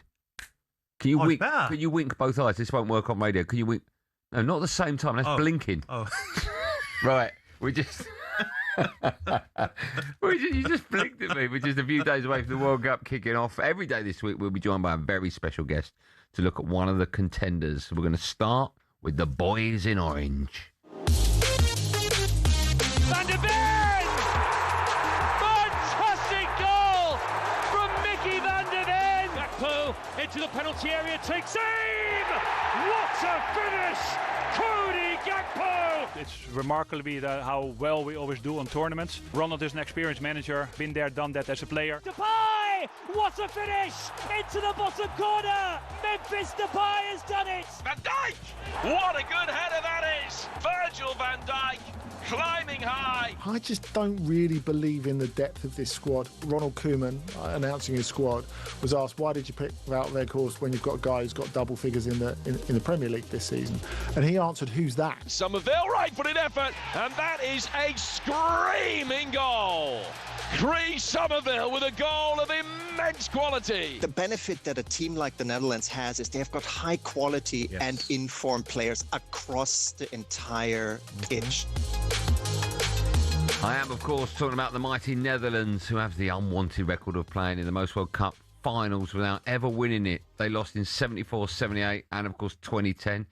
Can they go one better this summer? European football expert Andy Brassel believes they have no chance. We can find out as we're joined by a man capped 22 times by the Dutch, played in Euro 2008, as we say hello and good morning to Mario Melchior. Mario, good morning to you. Mario, good morning. Good morning, guys. Thanks so much for coming up. Where do we find you? We're watching on YouTube. You look like you're in a phone box at the moment. What are you doing? What are you up to? I'm not in a phone box, man. I'm at home. I'm at home. I'm relaxing. I'm taking it easy. Okay. I'm taking it easy. Mario. I'm in Los Angeles. In your home, do you have a room with all your trophies and medals that we'd be able to see on YouTube or not? No, I'll never. I will never spend time with that. You know what the thing is? Sometimes you enjoy the game, and sometimes you let the game rest. Love it, just Mario. enjoy talking about it. So where this I really hate this with ex-footballers because so many of them have this answer. They're just in a box in like my mum and dad's loft or whatever. Where are all your trophies and medals and shirts? No, mine actually at my mom's place. I gave them all to my mom, so she had them there. But it doesn't mean that, like, you know, when you walk by it, what are the biggest things that we always like to look at? You understand? It's more like me. I don't need to watch the trophy. I just make sure that every home I go to, I make sure I have a ball. Okay, I just want to kick a ball. That's nice. I don't care about the trophy. The trophy is great, of course. When we play, we want to win it. Yeah. And, you know, we all talk about it. We love it. But away from that, I just want to make sure whenever I see a football, let me play with it. That's all I want. Spot on, Mario. Mario, looking at the Netherlands squad, we spoke to Edwin van der Sar last week, and he was quite happy with it. What do you think of it, mate? I'm looking at it, and it seems strong all the way through. It seems strong. You know what the thing is? We lost the last game prior to, you know, the game that we're going to play tomorrow. But, or today, actually, I mean. But the key thing is how you're going to kick off. You know, when you start this tournament, it's always like this. You might come into it like, and people are talking about it's not that polished, it's not that good, but it doesn't matter because you got to build in the tournament. You got to get better in it. So the only thing I want to say is that I hope they are, you know, a good unit, because sometimes people forget that as a unit you can go way further ahead than just individuals. And I think as a team they look like they all get on really well with each other, and they look like they want to play for each other. Who do you think starts in the front three? Because you've got Marlon, Depay, Gakpo, but also Somerville and Brobbey. He was fantastic last season for Sunderland.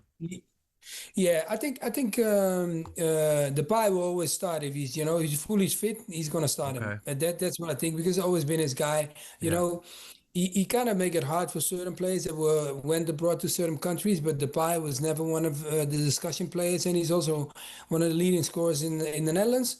And then on the outside, there's going to be question mark because Malen is going through a great season in Rome. So when he left, you know, Villa, he picked off, like, it's incredible how he done. Even all the Italians are telling me, like, how amazing he is, and they're so happy that he arrived there. So I think he might have to just, you know, see what he's going to do with him. And then Gakpo is always been playing well for Holland. So I think those kind of the three guys that are calling now maybe have the upper hand on starting, and the rest maybe have to fit in and see. And definitely Brobbey, what you said, he had a great season. Wow, he's a beast, isn't he? Mario, let me ask you, the Dutch have always had some of the greatest players ever. Obviously, Johan Cruyff, Van Basten, Ruud Gullit. And when you've had those players, I mentioned earlier, you still haven't managed to get over the line. You've got 3 World Cup finals you've lost in. For England, even though we won in '66, for England, we look at our last few defeats and we've identified, I imagine, that the missing link for us was the manager, which is why we haven't got Southgate. Now we have Thomas Tuchel. We feel as though that's the difference. What's the missing piece in your jigsaw as to why you've never won the World Cup? Okay, one of the key things for the Netherlands is that we want to win the game very beautiful. You know, sometimes we get carried away and thinking like we are Brazil or something like that. You know, the size of our country is 18 million. We're going to 18 million actually. And sometimes we try to compete with nations that are twice the size of us. And we think like, oh, we can beat them with it. Sometimes I feel like we forget sometimes, step away from that and always want to play the beautiful side. But sometimes we just got to get to the business and win the game. And I hope this World Cup, they will understand that, because if you still want to win a beautiful, yeah, you entertain the people on TV, but the memories will always be whatever you want. So I think that is what they have to balance really well. Mario, I'm looking at the defence, and it's probably one of the best defences at the World Cup, isn't it?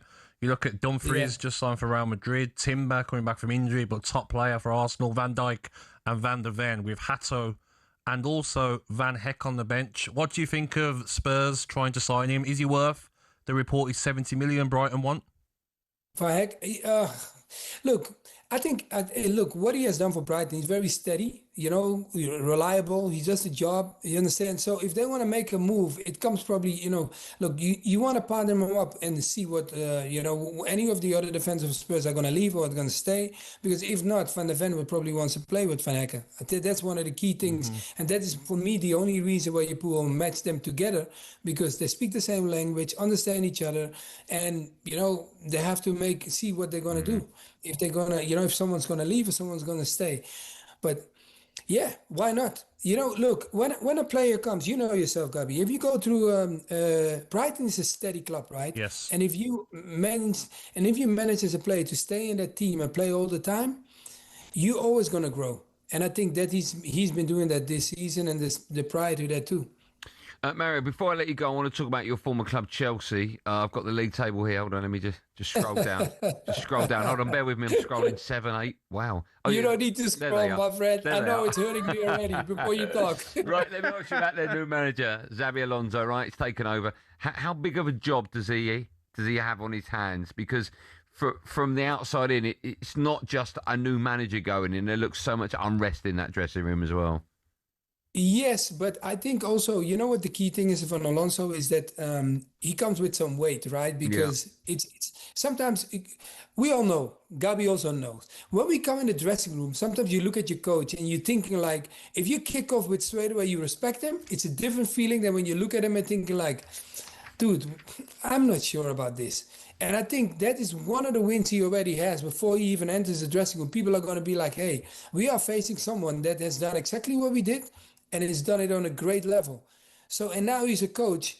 And okay, if we highlight the Real Madrid situation, that didn't go his way, but now he Leverkusen, he done amazing. And then he's now at Chelsea.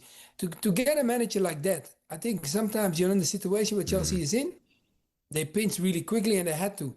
But one of the key things is going to be for him is build a team, because that's what he's good at. And I think that's why they gave him the opportunity, and that's why he also took the job. Because if they are trying to build it for him, they might not going to get what they want. But if they allow him to do what he wants, I have a better feeling in it then. Mario, I love watching the Netherlands, always have done. But 2024, the Euros, their fans, and that song that went viral, I don't know what pronunciation, Langs Right, translates to left, right. That was unbelievable, mate. The energy that the fans had was unbelievable. Yeah, they bounced from the left to the Unreal, right. mate. I know it. I know. And my brother, I love you, but I'm not going to sing, but I know what you mean. Yes. So we bounced from the left and we bounced to the Mario, right. you could dance.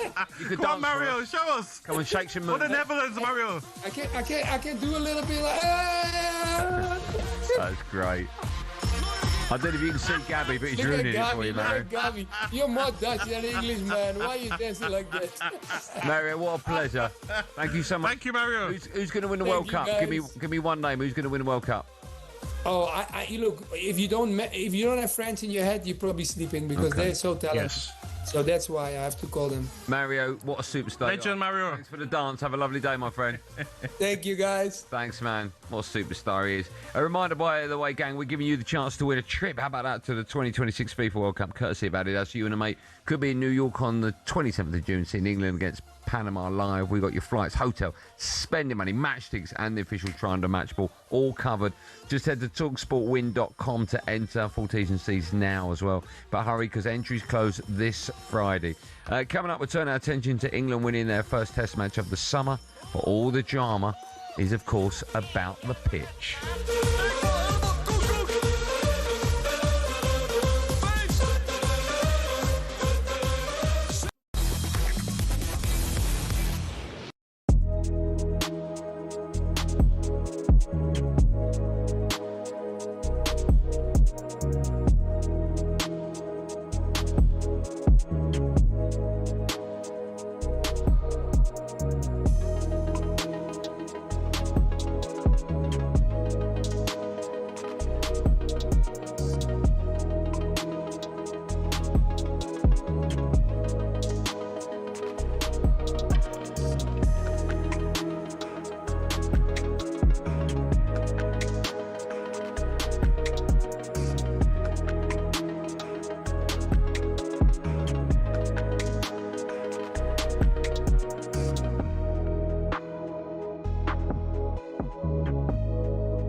To be considered a big club, like the likes of Man City, Man United, Liverpool, Chelsea. What, Man City's bigger than Arsenal? Well, in Europe they are.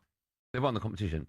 Cool, they won the... But what are we saying? Are we talking about trophies, or are we talking about... I'm talking about dining at the top table with all the big heads that have won it. Do you think you need... What, so we're only basing this on Europe? So if you win the European Cup, that means you're a big club? In Europe.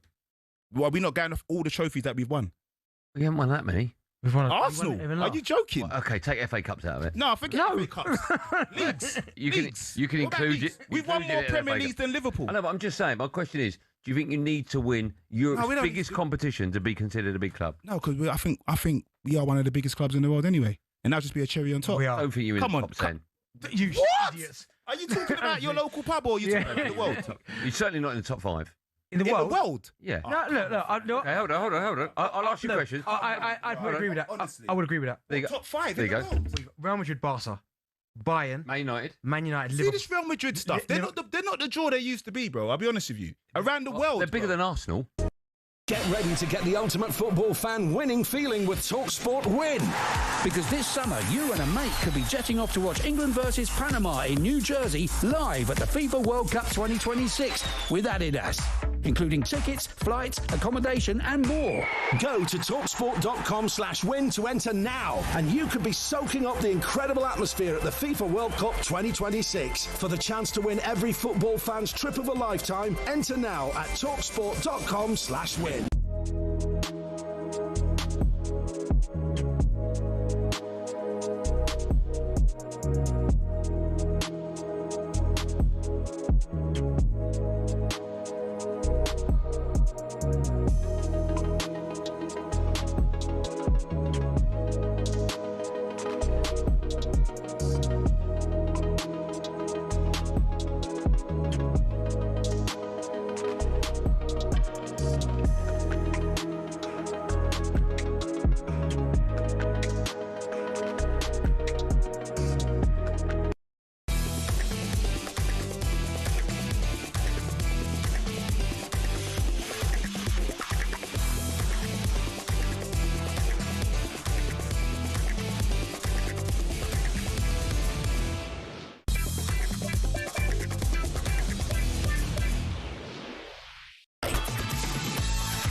Morning, it's 8:51. It's the Breakfast Show. It's me, Andy Goldstein Gabby Agbonlahor. I can't believe how quick. I was just saying to Gabby in the break. Usually I do a 3-hour show with Bentley on Drive. This is 4 hours. Flown by today. When you're having fun. Flown by. I'm scared, though. Everyone's agreeing with you about the Guinness. Do you think Guinness might get in touch with you and say, thanks for that, mate? Well, no, so it's a gimmick, right? And we're talking about... killed them, haven't you? No. Well. People that love a Guinness will still love a Guinness. It's not made a difference to their preferences. No, but Guinness might have liked the idea, marketing, and you just basically said you don't need it. Well, maybe they should plan new marketing. Oh. Maybe it should be like, now with Guinness, you can have it quick. Mate, someone from Guinness Have it will be listening. They've gone to the powers above. Yeah. And guess what you said on talkSPORT? They've got us. They've worked us And out. then they'll go and get Goldstein. We need him. Yeah. He won't do it for that amount of money. We'll put another zero In on the partnership end. with Golden Paste. Oh, yeah, Goldstein's Imagine Gold that. Paste. I forgot about that, yeah. It's a good point. Yeah, it's gone quiet. Yeah, no, it's going really It's well. gone bust. We've got a new... No, Oh. no, on the contrary. We've got a new tub. We've got a new tub coming out this week. Really? Where it's half the price. Half price? Because it's half the size, but it's still half the price, yeah. It's still a good deal. Do you want what? Well, Does Marcus use hair wax, your mate? Not getting involved, mate. No, but does he? No. He's- Can Cundy have some when his hair grows He's got back? about another nine months. What's happened to Cundy's Barnet? Yeah, mate, he looks worse. Yeah. Is it growing? I think it is. I was listening to them on Saturday, and Jamie O'Hara was right. He looks like the pitch they played on the weekend. Yeah, it does. You know, just It really does, doesn't it? Apparently Terrible, it takes like mate. 6 or 9 months before. What, you know when he got it done and his hair was completely bald? Yeah. It suited him. Yeah, he looked... Well, I don't know. I think it suited him, He's mate. got such a weird, massive, moon-shaped But head. bald does suit Cundy. I think you just got to get it off, mate. Yeah, I think... You never paid for it anyway, You've did got you? if you've got little hair, little amount of hair, like you obviously have, Yeah. get rid... You look better without it. Thank you. You look much better without it. Yeah, because when I used to try and like hold on to it, my friends used to say to me, "You look like a used tennis ball." Yeah. Do you know, like quite harsh the banter I got, man. So I just Yeah, got you rid look of it, good mate. now. You Thanks, look good now. mate. Yeah, Thanks. yeah. Cheers. You're still paying 40 quid for a haircut, though, yeah? 25. 25. Okay. Yeah. 25. Money well Yeah, spent. full works. Yeah. Right, England have wrapped up a dominant 115-run victory over New Zealand in the first test at Lord's, completely overcoming some truly miserable British weather. England captain Ben Stokes said the Lord's pitch is not helpful for the future of the game's longest format. The MCC blamed the unusually hot weather and dry pitch during May following the rain before the test match for the conditions. For more on this now, I'm delighted to say we're joined by two-time Ashes winner, the wonderful Steve Harmison joins us. Steve, good Morning, to you. Harmy. Good morning, Gab. Good morning, Andy. How are we? Good, man. Are you all right? You well? Hair. Yeah, all good. All good. Back up north off the back of the train. And yeah, I mean, it wasn't a great pitch. No, it wasn't. The thing I'm really disappointed with is that for the last 5 months, a lot of people have had a go, and me included, about the way the England cricket team have played. Brendan McCullum keeping his job, Ollie Robinson coming back. And we're talking about a pitch when England were 50 for 5 and they showed great character to come back and win that cricket match, because, England have and Ben Stokes' team have took some criticism over the last 5 months with no real way of coming back at that criticism off the back of the Ashes, and they put a performance together that what we wanted, which was adaptability, playing the situation, understanding tough conditions, coming through difficult passages, and 50 for 5 to win a game after the first morning showed great character, and that is going to get a little bit missed under the fact that the Lord's pitch was very, very poor. Steve, why do we find ourselves in a position where as soon as play starts, we completely, like within milliseconds, the first ball, that pitch is simply unacceptable, unplayable? Why is this not worked out beforehand? Like Brendan said, it's turf, it's grass that grows, and you don't know how it's so unpredictable. Trying to grow a grass, 22 yards, the amount of rolling, the amount of water, as well. I mean, these pitches now, or these grounds now, during my day, if we had a week like we've just had, we probably wouldn't have finished the cricket match, because we had torrential rain, and each ground got about $500,000 spent on it to make sure that the drainage system in the grounds were so good that even if it rained very, very heavily for a couple of hours, within 40 minutes you'd be back on the field to keep the fans' experience a lot better. But I think what it's done is it's sucked the life out of the surface, because you're not allowed to water the pitch during the 5 days that the test match lasts. So you've got to start with a lot of moisture in to try and keep the wicket to keep the wicket dryish. So, I mean, it is very, very difficult to prepare a pitch. There's no exact science. You don't know what's going to happen or you don't guarantee know what's going to happen until you actually start playing on it. And unfortunately, the first ball bounced nearly twice towards the New Zealand wicketkeeper, and all of a sudden you're thinking, here we go. This is not going to be a great surface. After last year, where last year wasn't a great surface for Test match cricket because it was so slow and docile, and it wasn't the bowler wasn't really in the game as much as what it was this week. This was quite dangerous. I would not like to have faced Will O'Rourke on it. I wouldn't. The big lad from New Zealand, Josh Tongue was a handful on it when the ball bounced up. Players were getting hit in the gloves, or a couple of people got hit in the shoulder, and a lot of balls kept low. When it's like that, it's dangerous to the players as well as Test cricket. Harmy, what about Ben Stokes' form with the bat? Is it a concern for you, mate? Yeah, it's always going to be a concern because he's not scored the volume of runs that what he would want. I forget what anybody else wants. Ben Stokes knows that, the form that he's in from a batting point of view. But it just takes one spark. I mean, greatness, it just takes one spark. Used to know, Gab, yourself, I mean, you could go with, I'm putting you in greatness character here. No. Wrong guy, mate. Category, yeah. Is that Batistuta or? You know yourself, mate, you know yourself. You go 5, 6, 7 games without scoring a goal. You know what it's like and you know what it feels like when you're in front of goal. All of a sudden you're thinking, right, I've smashed this one, and the keeper pulls off the world. All Ben needs is that one off the shin, off the heel to go in, and all of a sudden he starts building some confidence, and it comes back. He's played 120 odd Test matches. He is a fantastic, fantastic batter. He just needs to get a little bit of a score going, some confidence going throughout the summer, and the amount of cricket he's missed coming into this because of the eye injury, I don't think that's helped in his preparation to get some game time, and I think that will come as the summer goes on. I'm not worried about Ben Stokes. Harmy, you're a superstar. It's always a pleasure. Legend, Harmy. Thanks so much for coming on, man. Have a great day, my friend. Good morning, gentlemen. Thanks, man. There you go. Legend. He's a proper legend, Steve Harmison. Still to come on The Breakfast Show. Superstar Breakfast preview on talkSPORT with Benchmarks Kitchens and Joinery. Get trade prices on kitchens to suit all styles and budgets at Benchmarks. Right, fresh off the back of winning his incredible fight on Saturday. If you've not seen it, just jump onto YouTube and watch the highlights. Chris Billam-Smith will be joining us.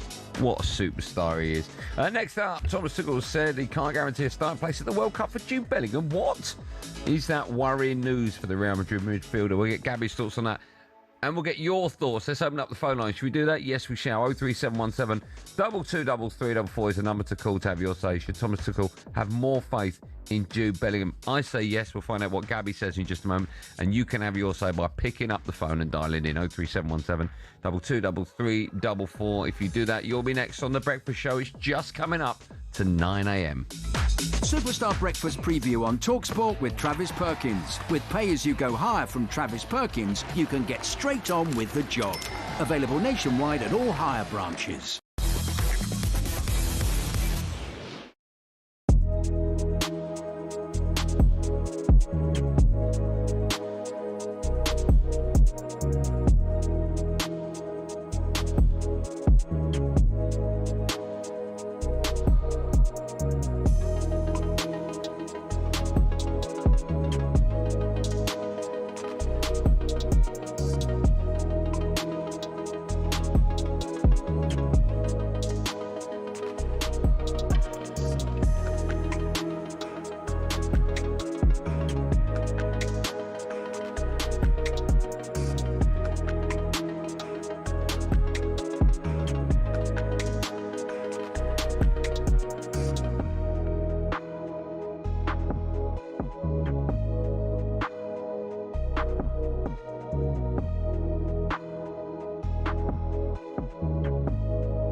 can remember going back a couple of years when he was linked with a move to Real Madrid, and Bournemouth fell off a cliff after that because he seemed to be sort of wavered by what happened with the attention that came his way when the big boys came calling. So he's got to almost mature himself. It's a couple of years down the line. Maybe he will be able to handle it a little bit better this time around. But if Liverpool had any reservations, I would imagine that that would be one of them. Bournemouth finished 6th last season, 1 position and 3 points behind Liverpool in the league. They qualified for next season's Europa League. What represents success for Andoni Iraola this time around, Crook? It's a brilliant question. Winning the title, I guess, would be the aspiration, because Arne Slot achieved that in his first season. Jurgen Klopp won it as well. So, in 1994, FIFA looked at the United States and said, yes, this is the perfect place for a World Cup. To the average US sports fan, a 0-0 draw sounded less like a sporting event and more like a coding error. The greatest show on earth coming to town would soon change that.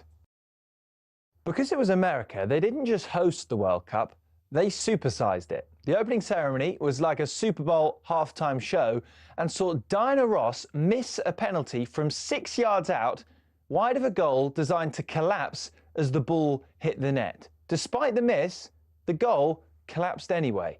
Classic Hollywood. When the matches started, something weird happened. Americans actually showed up. Sure, half the crowd were probably wondering when the quarterbacks were coming on, but the energy was infectious. The cultural mashup was glorious. International fans arrived expecting traditional football fare and found stadiums pumping out star-spangled scoff snacks. For the US, nothing said the beautiful game quite like a processed platter. And the heat. Games were played in blistering midday sun to please European TV audiences. Players were practically melting on the pitch, while fans in the stands were getting sunburns shaped like replica jerseys. Can you imagine the tan lines if England were there? Pfft, nightmare. On the pitch, we got pure theatre. Babetto's baby rocking celebration, Maradona's last international hurrah, and ultimately a final that ended in the most American way possible, a dramatic shootout, with Baggio launching his penalty straight into the California stratosphere. To this day, 1994 remains the most attended World Cup in history. The total for the 52 games, 3.5 million. That's an average of 68,000 per game. America didn't just survive the invasion of a foreign sport, it birthed Major League Soccer because of it. Beckham, Messi, they don't go if it wasn't for USA 94. Turns out all it took to hook the States on the world's game was a little bit of 90s magic and a whole lot of nacho cheese.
Here we go.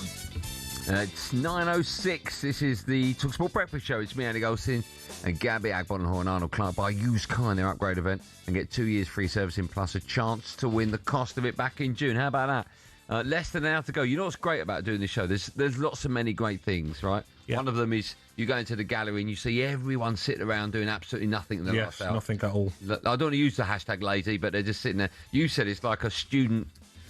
Would you say it was like a student classroom or something? Just still sitting there, just doing nothing, mate. I'll tell you what is good though. Well, they're used to that when they go uni. Little students, aren't they? Eating baked beans out of a tin in there, watching Countdown. I'll tell you what is nice, right? I'll tell you what is nice is seeing what time management get in. Oh, because when I get in, it's usually about 2 after 2. They're right? in, mate. They're in. Where they are in, right? It's nice. But I saw Joe Amphlett, who's like, one of the big boys. Oh, yeah. He come in at 7:15, ready for the day. Did he? Yeah, he was here. Sure. Yeah. And then you saw the big cheese come in as well.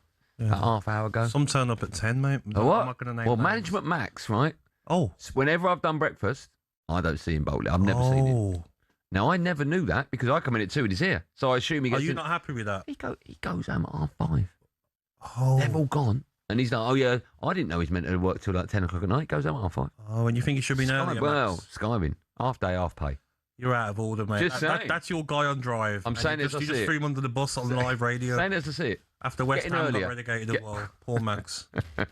Poor Max. Right, we've got lots coming at the last hour, including Chris Billam-Smith a bit later on. I'm very excited about that. But we're going to start with England. They are up and running out in the States, but it wasn't exactly pretty, was it?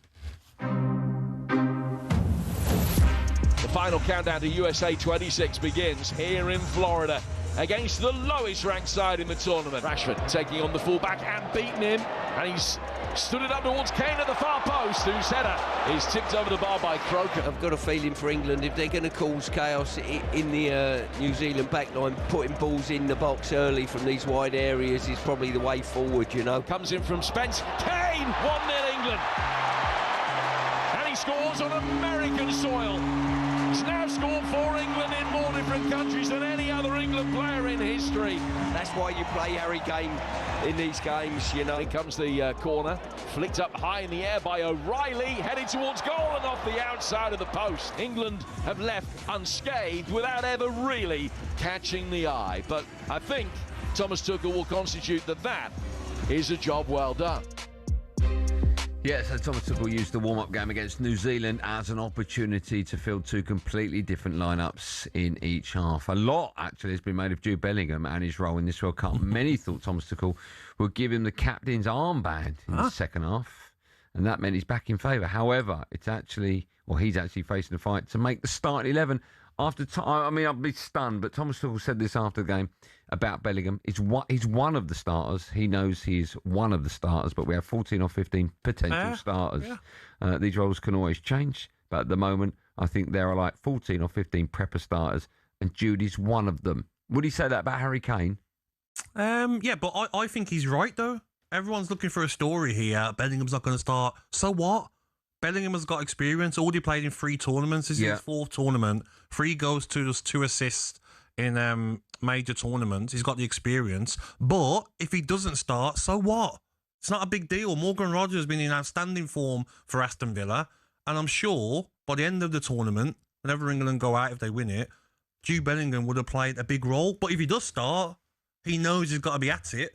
Because you've got someone like Rodgers and Eze who are there to try and take your spot. You say it's not a big deal, and I agree it's not a big deal. Not for but me. you want your best player starting, and I would say Jude Bellingham's better than Morgan Rogers. Of course, yeah. What happened there? Different players for me. I like Jude Bellingham, but I love the way Morgan Rogers. He's running. Who's better? If you're going to pick one in out of 10, who are you picking? I can't call it. Why? I think they both offer something different. In certain games, you'd have Bellingham. In certain games, you'd have Rodgers. But Bellingham could start against Croatia, and what if he's quiet? Yeah. Rodgers comes on, plays out of his skin, and has a good performance. Starts the next game. It's a nice problem to have, right? Yeah, exactly. What I like about Thomas Tuchel is the fact that, and you've got to keep footballers on their feet. You can't. In theory, no one's guaranteed. Yeah. If you ask him about Pickford, he'd probably say the same. Although we all know who is guaranteed. What? Pickford, Rice, and Kane. Name anyone else who's guaranteed. Well, in my world or his, because I'd guarantee Bellingham. In both, though. I don't think Bellingham's guaranteed. I don't. If you look at Rashford and Gordon, would you put Saka? Saka, I'd say so. Okay. But you got Madueke there, who's going to be keeping him on his toes. One of the centre halves. Rashford and Gordon, like I just says. You don't know who's going to start. I'd say Mark Gurhey's. Gahey, I'm not sure, mate. I look at Stones, Konsa, and Gahey. I think Gahey's been the weaker defender out of himself and Konsa, especially with O'Reilly joining Man City. Yes, but then Spence can play left back. Okay. Reece James, there's competition. Konsa can play right back as well. So that's what you want. So if you start against Croatia, go and show me why you should stay on the pitch for the whole game or start the next game. Should we take calls from the public? Who? The public. Oh, yeah. The people that pay our wages. 03717223344. Let's start with Mike. He's a Pompey fan. Morning, Mike. How you doing? Morning, Michael. Morning, Andy. Morning, Gabby. Andy, I was really shocked when I tuned in this morning and I heard your voice. I was like, have I overslept or something? Am I late? What's going on? I think you're on time, unless you were actually late, and that's something to do with me. I wasn't. It's fine. Are you good? You well? Yeah, fine. Yeah. Good. Just sitting and chilling in the car, waiting to go indoors, and yeah. Oh God. Yeah. Anyway. Sorry, hold on. What's happened already? It's 12 minutes past 9. What's happened that makes you go? You sound fed up already. Yeah. What's happened? No, it's not. I don't work. It's my day off, but I've got to take the kids to school. A bit late. Bit late? No. What time do they start? 10 o'clock? No, absolutely not. No, I'm literally just outside my house on the way after doing it all. Oh, I see. You're sat in the driveway on the phone to talkSPORT. I like that. Absolutely. Good work. Go on then, Mike. It's fine. Jude Bellingham. I'm one of many people who have had the fortune of seeing this guy play football at the stadium, not on TV, at the ground. And what he does off the ball is just as good as what he does on the ball. He is incredible. And on his day, he is up there with the best midfielders in the world. And playing in that number 10 role, Gabby, you have obviously your own opinion, but he's miles ahead of Rodgers. He really is. He just changes the complexity of the game. He can just, with a flick of a switch, he can just find that pass. He can find that chance. And what he does off the ball, he's just amazing. Sorry, I've always been a Jude Bellingham fan. I hear that. It's nice to hear. Let's go to Joel, who's a Leeds United fan. Morning, Joel. Morning, Joel. Morning, guys. Pleasure to speak to you. Likewise. What would you like to say, my friend? Same again, really. A lot of points have already been mentioned, but basically, nobody at all, no matter what level you are, no matter how much money you earn, no matter the profile you have, the following you have, everybody should be fighting for a place no matter what. Messi? Absolutely everybody should be fighting because it's the World Cup. This is it now. Thomas Tuchel's been brought in for one job and one job only. Yeah. That's to win this World Cup. Do you think we will? I've got to think we will. I'm an Englishman. We've got to believe no matter what. Who starts for you? Out of those two, Rodgers and Bellingham, who starts? Bellingham. That's my opinion, is Bellingham. But we're not there. We're not in that training ground. We don't know what his tactics are fully going to be. But I believe that he's building this squad all around Harry Kane. Yeah. We've got to get that best out of Harry Kane. A lot of people have the opinion about dropping deep and things like that, but I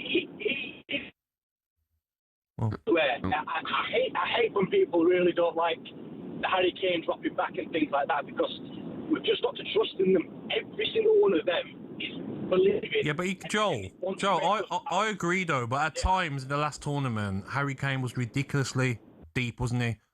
Joel's line's gone. He was. I don't mind him being deep, but doing that, and he did it a lot. He can't play centre midfield and not getting in the box. He's playing right back, left back. He's playing but left mate, back. he was injured in that tournament, the last Euros. But at times, our wingers were getting, or fullbacks were getting to the byline, putting crosses in, and there's no one in the box because Harry Kane stood on the half. But that's what he does. Yeah, but this season at Bayern Munich, he's done that. 61 goals. I know, but he's done that. He's played like that. Yeah, but not so deep. At times I get it, but he was doing it too much. Okay. He's got to be in the box. Coming up, we're bringing the very latest from the transfer market and just how much money Spurs could be spending this summer.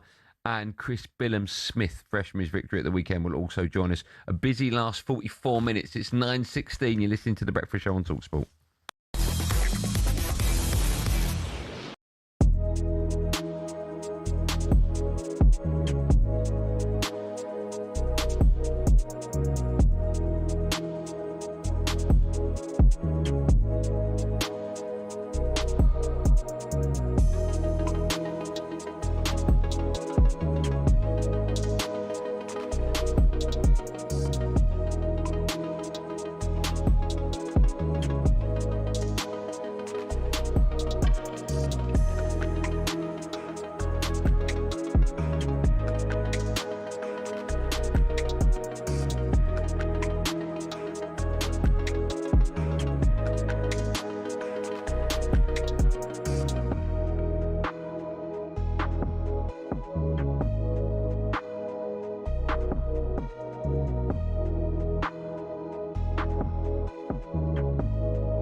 when you get these Arsenal fans ranting and raving and saying some of the things that they do, and then you get this nitwit over here popping up with his little brand of observation in social media. What, Piers? Yeah. Little brand of 9 million followers. Whatever, how many followers you've got, Piers. Well, a lot more than you, Sancho. Fantastic, but I don't judge my it's work not a by little that. brand. But I don't judge myself by those numbers. This is a little brand.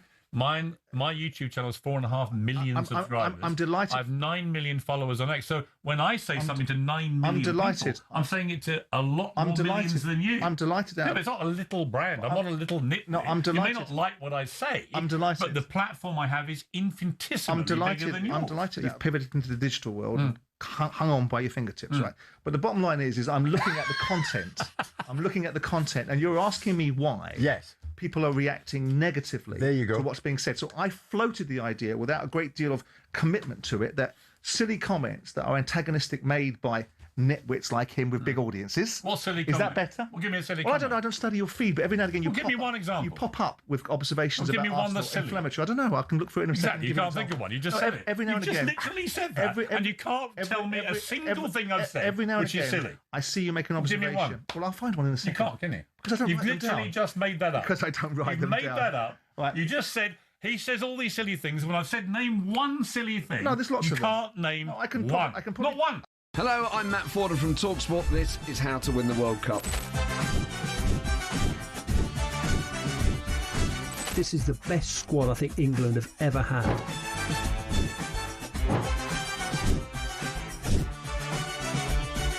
He used to love America, now he doesn't. It's very sad. It was so important to succeed because of all the pressure we received. Don't jump for this one, I'm going to knock his head off.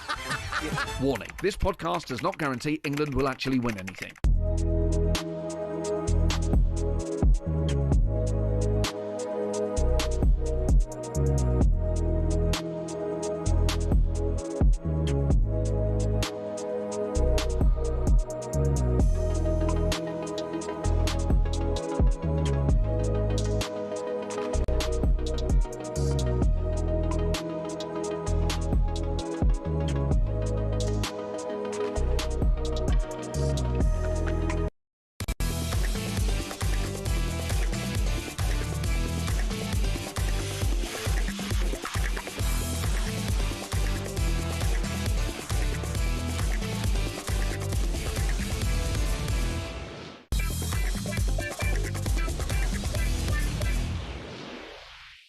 We know we ain't no Argentina, but we got Jamaican, and Robo. Listen to the talkSPORT Breakfast Show. It's 9:20. It's me, Andy Goldstein Gabby Agbonlahor. Now we're playing this because, of course, Chatham scored twice as the dominant Scotland side tonked Bolivia 4-0 in New Jersey in their final friendly before getting their World Cup campaign underway next week. Oh, we can sniff the World Cup. It's not too far now, is it? Gabby, do you think Scotland have had the ideal preparation for the tournament? I think they have. I think Bolivia are a decent side as well to beat them 4-0. They just need to put that sort of performance in against Haiti. Their first game, get off to a flyer, get that goals up, and then two tough games, Brazil and Morocco. But it'll be interesting to see how many points they need to get through. How many do you think they'll get out of the group? I think they might do, because there'll be some groups that third place gets you out of the group.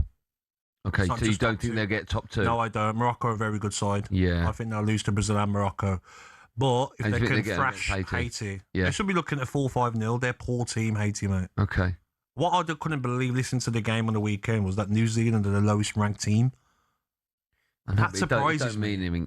A clip came out last week. Curacao, Haiti, Panama. A clip came out last week of them supposedly training New Zealand, and they were they were awful. But then, I don't think it matters yet. It's just, as you said, it's getting fitness. Yeah, I want Scotland to get out of the group. Yeah? Yeah, I like Scotland. All right. We'll stay with football. Shocking and deeply concerning scenes unfolded last night as Denmark's international friendly against Ukraine was abruptly abandoned following the mid-match collapse of Christian Eriksen. The terrifying moment brought back chilling memories of the cardiac arrest he suffered on the pitch almost 5 years ago at the Euros 2020. For more on this now, we're joined by talkSPORT's chief football correspondent, Alex Crook. Good morning, Crookie. How you doing? Morning, Crookie. Good morning, guys. All good. Yeah, looking forward to flying out to the States on Wednesday. We're close now, aren't we? As you say, we can feel the World Cup. Have you got the talkSPORT credit card and you want it? I think I'm going to need it in New York. You are. I think we're going to see you out in New York. Me and Bentley fly out July the 4th, so we're going to see you out there, hopefully, right? Yeah, absolutely. And talk of a little road trip down to Miami if England get that far as well. When do you fly, Crookie? On Wednesday. Okay. So, first game, obviously, the tournament is Thursday. How many sets of clothes are you taking, Crookie? I'm not sure I've got enough pants. That's your new catchphrase, isn't it, Cookie? Have you before we took forward? Have you packed your own bag? You heard what Gabby said last time I worked with him that he gets his other half to pack his bag. Have you packed yours? There's no chance Mrs. Crook would do that for me. So yeah, I've actually been packed since last Wednesday. That's how prepared I am. Oh wow, wow, keen. For years, you've heard us say, "Pack your bags, you're off." But now, finally, you are. Right, we'll have a bit more fun in just a moment. Let's talk a little bit seriously about the latest news coming out of Denmark this morning. What is the latest news? What are you hearing? Well, as you say, Christian Eriksen collapsing on the pitch during Denmark's game against Ukraine did bring back awful memories of that European Championship opener back in 2021. I actually commentated the game for talkSPORT, and it was a real harrowing experience for everybody involved, his Denmark teammates, his friends, his family, and all those inside the stadium as well. We had a statement pretty quickly from the Denmark team doctor last night confirming that Christian actually walked off the pitch, this time by himself. The pacemaker kicked in, Eriksen having briefly been unconscious, and they were quickly in contact with him, according to the team doctor. He is now undergoing further examinations in hospital to determine what caused the incident. We're in ongoing contact with him and the doctors at the hospital. Christian is doing well. He asked me to send his regards to all the players and tell them he was okay. So good news that Christian is much more responsive this time around. Yes. Obviously, it's going to raise question marks about whether he now has to stop playing because he's done really well, doesn't he, to bounce back from that awful incident. Yeah. Fingers crossed. Right, let's move on to transfers or possible transfers. Van Heck, Brighton have rejected Tottenham's second bid in the region of £70 million. My goodness, he's entering the final year of his contract, having joined the Seagulls back in 2020 for just £2 million. Where are we at with this? Are Spurs going to come back for a third bid? I imagine they would be, right? Yeah, I think this deal is going to happen. I think Jan-Paul van Hecke is keen for the move to happen. Obviously played under Roberto De Zerbi, now the Tottenham manager at Brighton. We know they have a really close relationship, and I think Brighton know they're going to have to sell at some point. He's only got a year left on his contract, so obviously all the time that is ticking down, so is his valuation. But we also know that Tony Bloom, the owner down in Sussex, can be a really tough negotiator. So I think Spurs are going to have to get somewhere near that £70 million valuation. But it's been a busy summer already, isn't it, for Tottenham? Andy Robertson and Marcus Senesi through the door. Obviously, Van Hecke coming, I think, would suggest that Christian Romero has probably played his last game for the club. And what I think De Zerbi is doing is trying to stabilise that back line and then work his way up the pitch, because, quite frankly, in the last 2 years, they've just conceded too many goals, haven't they, Tottenham? Yes. A winger I loved watching last season when he was fit, Somerville. Let's talk about Spurs maybe for him, Crookie. Yeah, well, they tried in January, came back with a pretty low ball bid that West Ham immediately rejected. They knew how important Somerville would be to their ultimately futile attempt to stay in the Premier League. And I think Somerville is one of the players who will definitely move on this summer. Obviously, they've already raided West Ham once in recent seasons for Mohamed Kudus, and I do expect Tottenham to go back in for Somerville. They won't be the only club. I think Everton have been registered with interest, and your beloved Aston Villa. So there could be a bit of a bidding war when it comes to Crescencio Somerville. Big clubs. Big clubs. Big clubs as always. Don't laugh, Crookie. Right, a quick word about Alex Scott. Bournemouth facing an uphill battle to keep him at the club. Links obviously to Liverpool and a reunion with his former boss, Andoni Iraola. Can we see Scotty following Iraola up north, do you think, Crookie?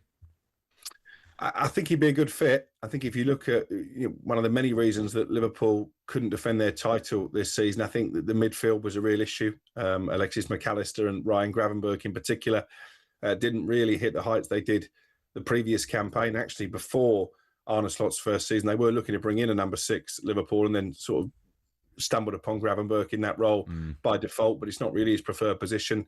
Alex Scott, I think, is a terrific talent. I think if we get any pullouts from the England World Cup squad, I think he probably is next in line, which tells you how highly Thomas Tuchel rates him. There's obviously a relationship between him and Andoni Iraola, the Liverpool manager, and Richard Hughes, the sporting director at Anfield, who signed him for Bournemouth. So this would make a lot of sense. But again, Bournemouth want to keep him. They've offered him a new contract. So I think it's going to take a significant offer, but certainly this is going to be one that we're going to track throughout the course of the window. Crookie, Manchester United's new signing Ederson got called up, didn't he, yesterday to the Brazilian squad, late call up for an injury. It'll be interesting to see how he does in the World Cup, won't it? Yeah, it's interesting that it was a defender, wasn't it, who pulled out the squad and he brought in a midfielder, Carlo Ancelotti. So that tells you that maybe he felt they were a bit understocked in that area. United trying to do business. I keep hearing whispers about Mateus Fernandes at West Ham. Obviously, Ederson is pretty much done. It's not been officially confirmed yet, but we expect that to happen. And there might be a third midfielder as well, particularly if Manuel Ugarte leaves the club. So again, I think United and the hierarchy there realise that if they're going to give Michael Carrick tools to push Arsenal potentially in a title fight, maybe it's a year too early, but certainly they need to revamp their midfield, and Ederson could be the first piece in the jigsaw. Crookie, thanks for coming on. I'm guessing you're travelling economy because Simon Jordan's taking his entourage into business, so there's no room. Is that right? I've actually paid for extra leg room myself. Wow. I'm a company man, I am. Wow. You're quite tall. Does that mean you're going to be in the cockpit as well now? He won't pay for a coffee. Yeah. He never pays for a coffee on the Friday show, but he'll pay for... Who paid for that upgrade, Crookie? You or them? It was me. Yeah. Wow. Tightest man and alive. by the way, I think I paid for more coffees on a Friday than Gabby. Behave yourself, Crookie. That's when he turns up, by the way. If he gets a better offer from breakfast or from drive... Company man. I'm a company man. Do as I told, Alex. Yeah, you can keep him for Fridays. That's absolutely fine. Listen, safe journey. I look forward to meeting... Top man, Crookie. Enjoy yourself, mate. For a cocktail in New York. We'll see you soon. Safe travels. See you soon, boys. Keep up the good work. You too. There you go. The wonderful Alex Crook. He's brilliant, he is. We love Crookie. Yeah, Crookie, yeah. Talking of brilliant, coming up, we're going to turn our attention to the boxing and the sensational performance by Chris Billam-Smith on the weekend. Chris will be joining us next to tell us who he wants to fight right after this.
Absolute wet wipes. The lot of yous.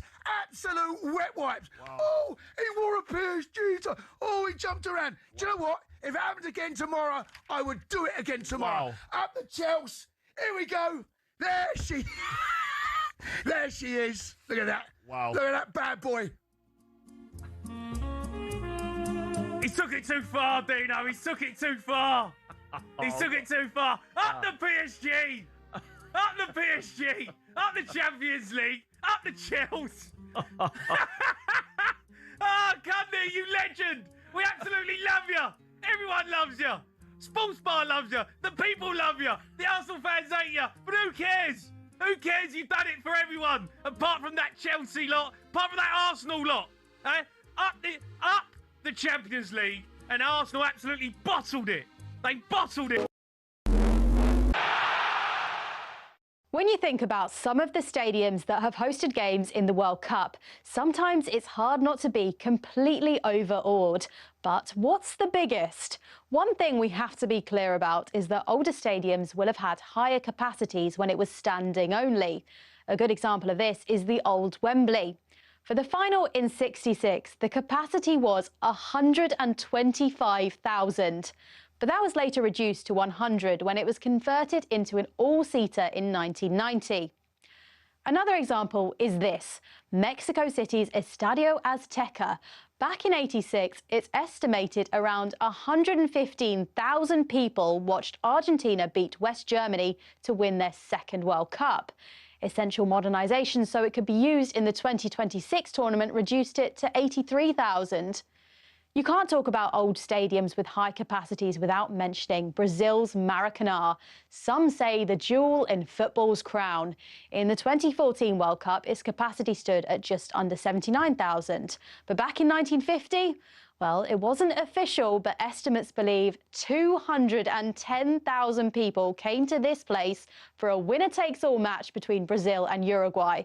That's still the world record attendance for a live football match, and let's be honest, it's not likely to be beaten anytime soon.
Morning, everyone. It's 25 to 10. This is the Breakfast Show. To me, Andy Goldstein Gabby Agbonlahor and Arnold Clark. And they are celebrating what's set to be a massive month of football.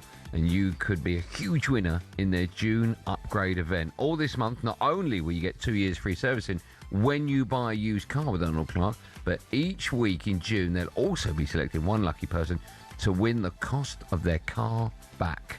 Here at talkSPORT, we've teamed up with Arnold Clark to also give away some amazing prizes in our online competition. We'll be selecting 5 lucky winners across the week who will each receive a fantastic £1,000 in cash. Beautifully read. A massive congratulations to today's winner. A round of applause for Richard from Leicestershire. Well done, Richard. Rich. Good work. There's still time for you to get your entry in. It's very simple. Head to talksport.com/win. Talksport.com/win. And you could be another one of our winners. That's all thanks to Arnold Clark's June's upgrade event. Get 2 years free servicing when you buy a used car with Arnold Clark. And you could also win the cost of your car back each week in June. How about that? Now, since last night when the running order for today's show was sent to me, I looked down it and I thought, yeah, great. And then I looked at our next guest and I thought, I cannot wait. And the waiting is over. The champion from Bournemouth, England, Chris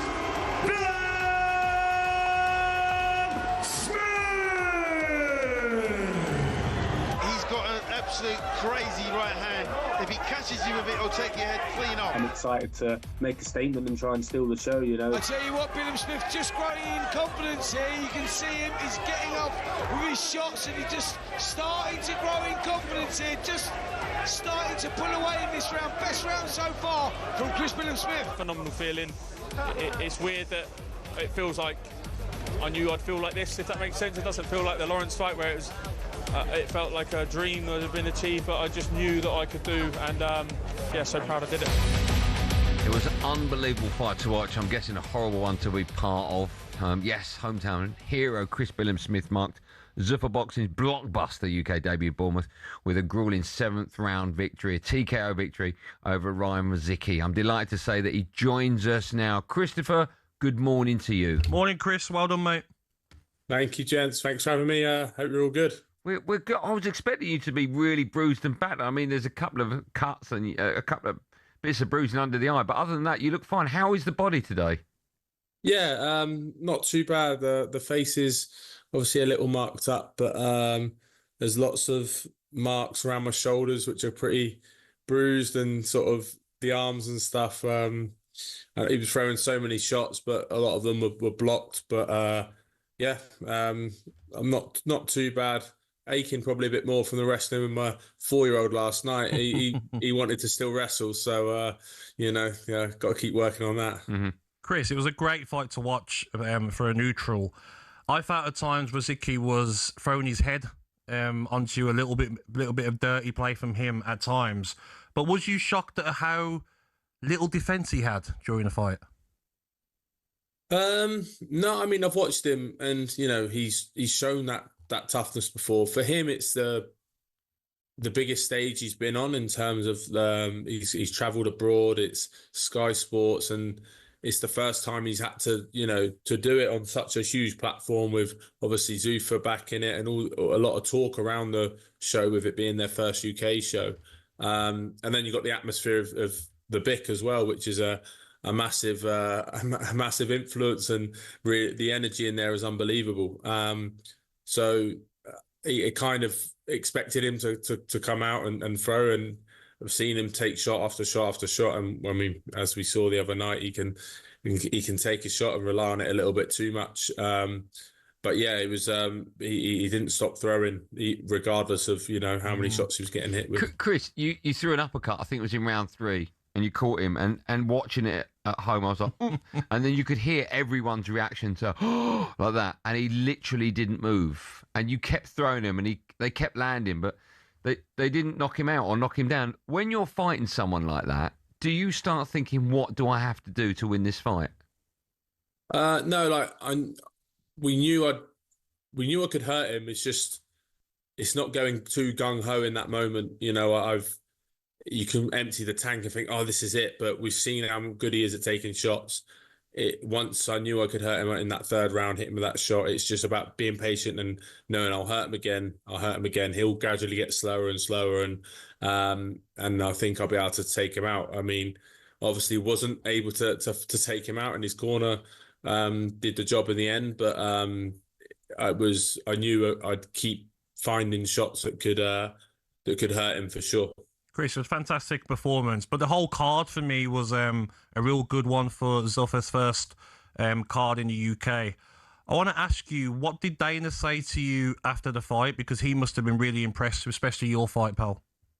Yeah, I mean, they promise entertainment. They are powerhouses in the entertainment industry. I've said it time and time again. You've got him and Nick Khan there, obviously head of WWE, and that's what they wanted to provide, and I think they picked the perfect fight for it. I think me against Ryan was never going to disappoint. We both are hard punchers. We can both take shots. So yeah, it was guaranteed entertainment, and he was just like, that was awesome, and sort of gave him a fist bump after the fight. Didn't get to speak to him too much because they wanted us to go to hospital, but yeah, it was obviously entertainment was promised beforehand, and we definitely delivered. Felt like Russell Crowe in there, Yeah.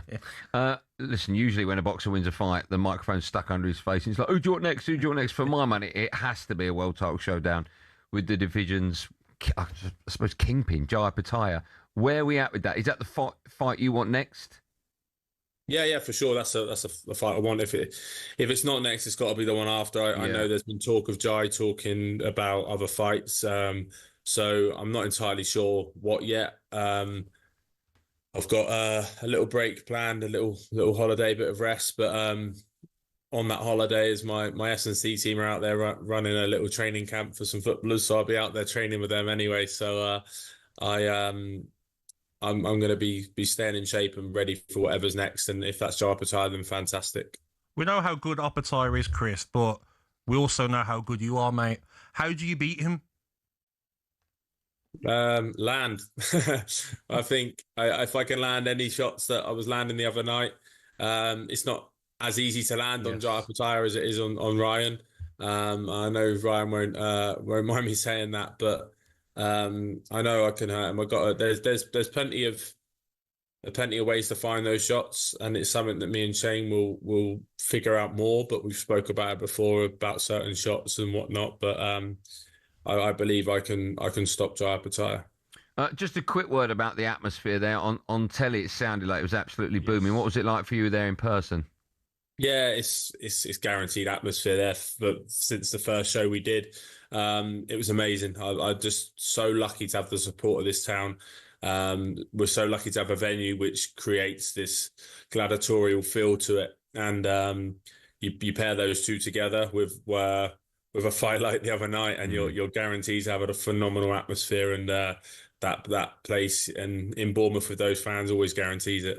I think it was just good as well. The whole card was fantastic fights. It was good to see Sky Sports. It was good to see Johnny Nelson back, Emma Payton presenting as well. Do you think, though, Chris, that Dana could be the biggest promoter in the country in time to come? Yeah, I think so. I think the plans they've got, I think he's promised more news in the next month as well. I have no idea what those are. I'm not privy to those conversations, but they've already started making waves in the world, and I think the production of the shows are really good. The way they set them up are really good. On fight week and stuff, the fighters they bring nutritionists and stuff in, which is unheard of in from other promoters before that I've ever worked with, that are there to support you through fight week.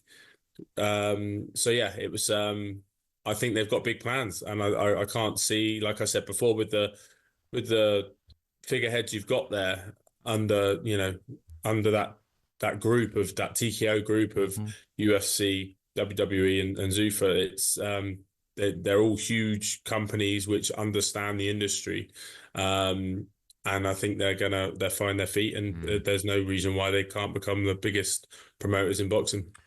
Chris, thanks for coming. My last question, Church, before I let go. Did you enjoy the fight? Actually, enjoy in the moment. Did you enjoy it? At times, it was tough at times because he's leaning on it. It's hard. It's one of those fights you can't look superb in it because it becomes messy because he just marauds forward. He's so wide. You can't hold your shape as you'd like to at times. You have to stay safe and put your head in certain positions where you can't quite look as technical and polished as you'd like to. So at times it's frustrating, and then with him leaning on you and all that stuff, and the head coming in is never nice as well. But yeah, it's at times you love it, and it's what all the hard work's for, and had to definitely dig deep in there the other night. But congratulations, mate. You deserve a good holiday, good rest, pal. Yeah. For what it's nice worth, one. Thanks for having me, gents. As a fight fan, it was great to see. Yes. Well done to you. We're entertaining, mate. Big fans of yours here at talkSPORT. So onwards and upwards. Thanks so much for coming on, Chris. Thank you. Cheers, gents. Take care. Have a good day. Mate. You too. There you go, the wonderful Chris Billam-Smith. Just quickly before we go into our, I want to tell you some great news coming into us here at talkSPORT in a statement on X. Morten Boesen, the Danish football team club doctor, has just come out with this statement about Christian Eriksen, obviously. I spoke with Christian this morning. He's doing very well. He and his family are in good spirits. The expectation is that he'll be discharged soon and can return home. How great is that? Lovely. That's the latest on Christian Eriksen. All good news. Good news coming into talkSPORT Breakfast, the show, and good news for me and Gabby. We've only got 14 minutes left, and then we can go Why and is that relax. good news, though? Because I wanted to carry on. I thought you've got a game of paddle coming up. Yeah, but I'd rather carry on, mate, working Okay, with you, well, good news is for you. Gabby will carry on. I'm off to bed. This is The Breakfast Show with me, Andy Goldstein Gabby Agbonlahor. It's 9:46.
Perez, for his part, has promised he'll appoint Jose Mourinho as manager if he's elected. She's done it already. Well, that's what he wants to do, but he's got to get elected to make it official. Riquelme, meantime, for his part, is saying no to Mourinho. He's promised to make Madrid legend Raúl his sporting director and will not appoint Mourinho. He says, if I win the elections, I will bring to Real Madrid a superstar manager, the biggest manager you can imagine.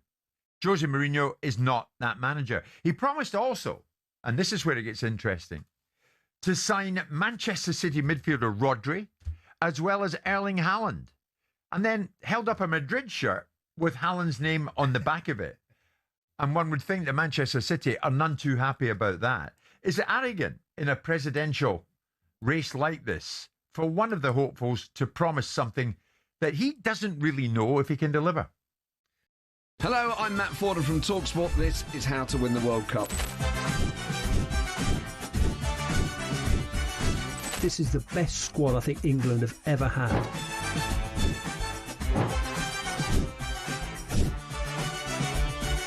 He used to love America, now he doesn't. It's very sad. It was so important to succeed because of all the pressure we received. Don't jump for this one, I'm going to knock his head off. Warning, this podcast does not guarantee England will actually win anything.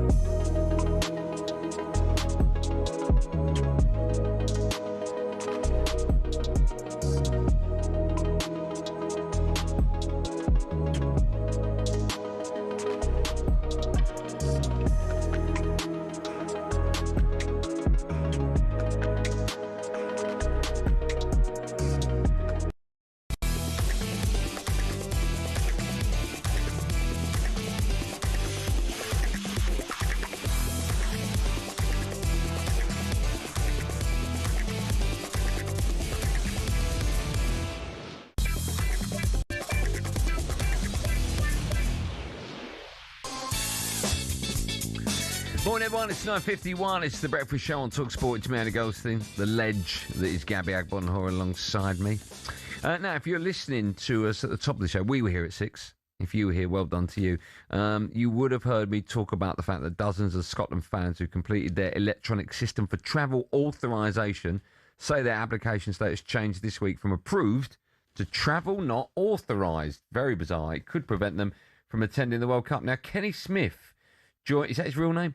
Joined us earlier in the show, live from the visa queue, or just outside the US Embassy, actually. He was queuing to get into a queue.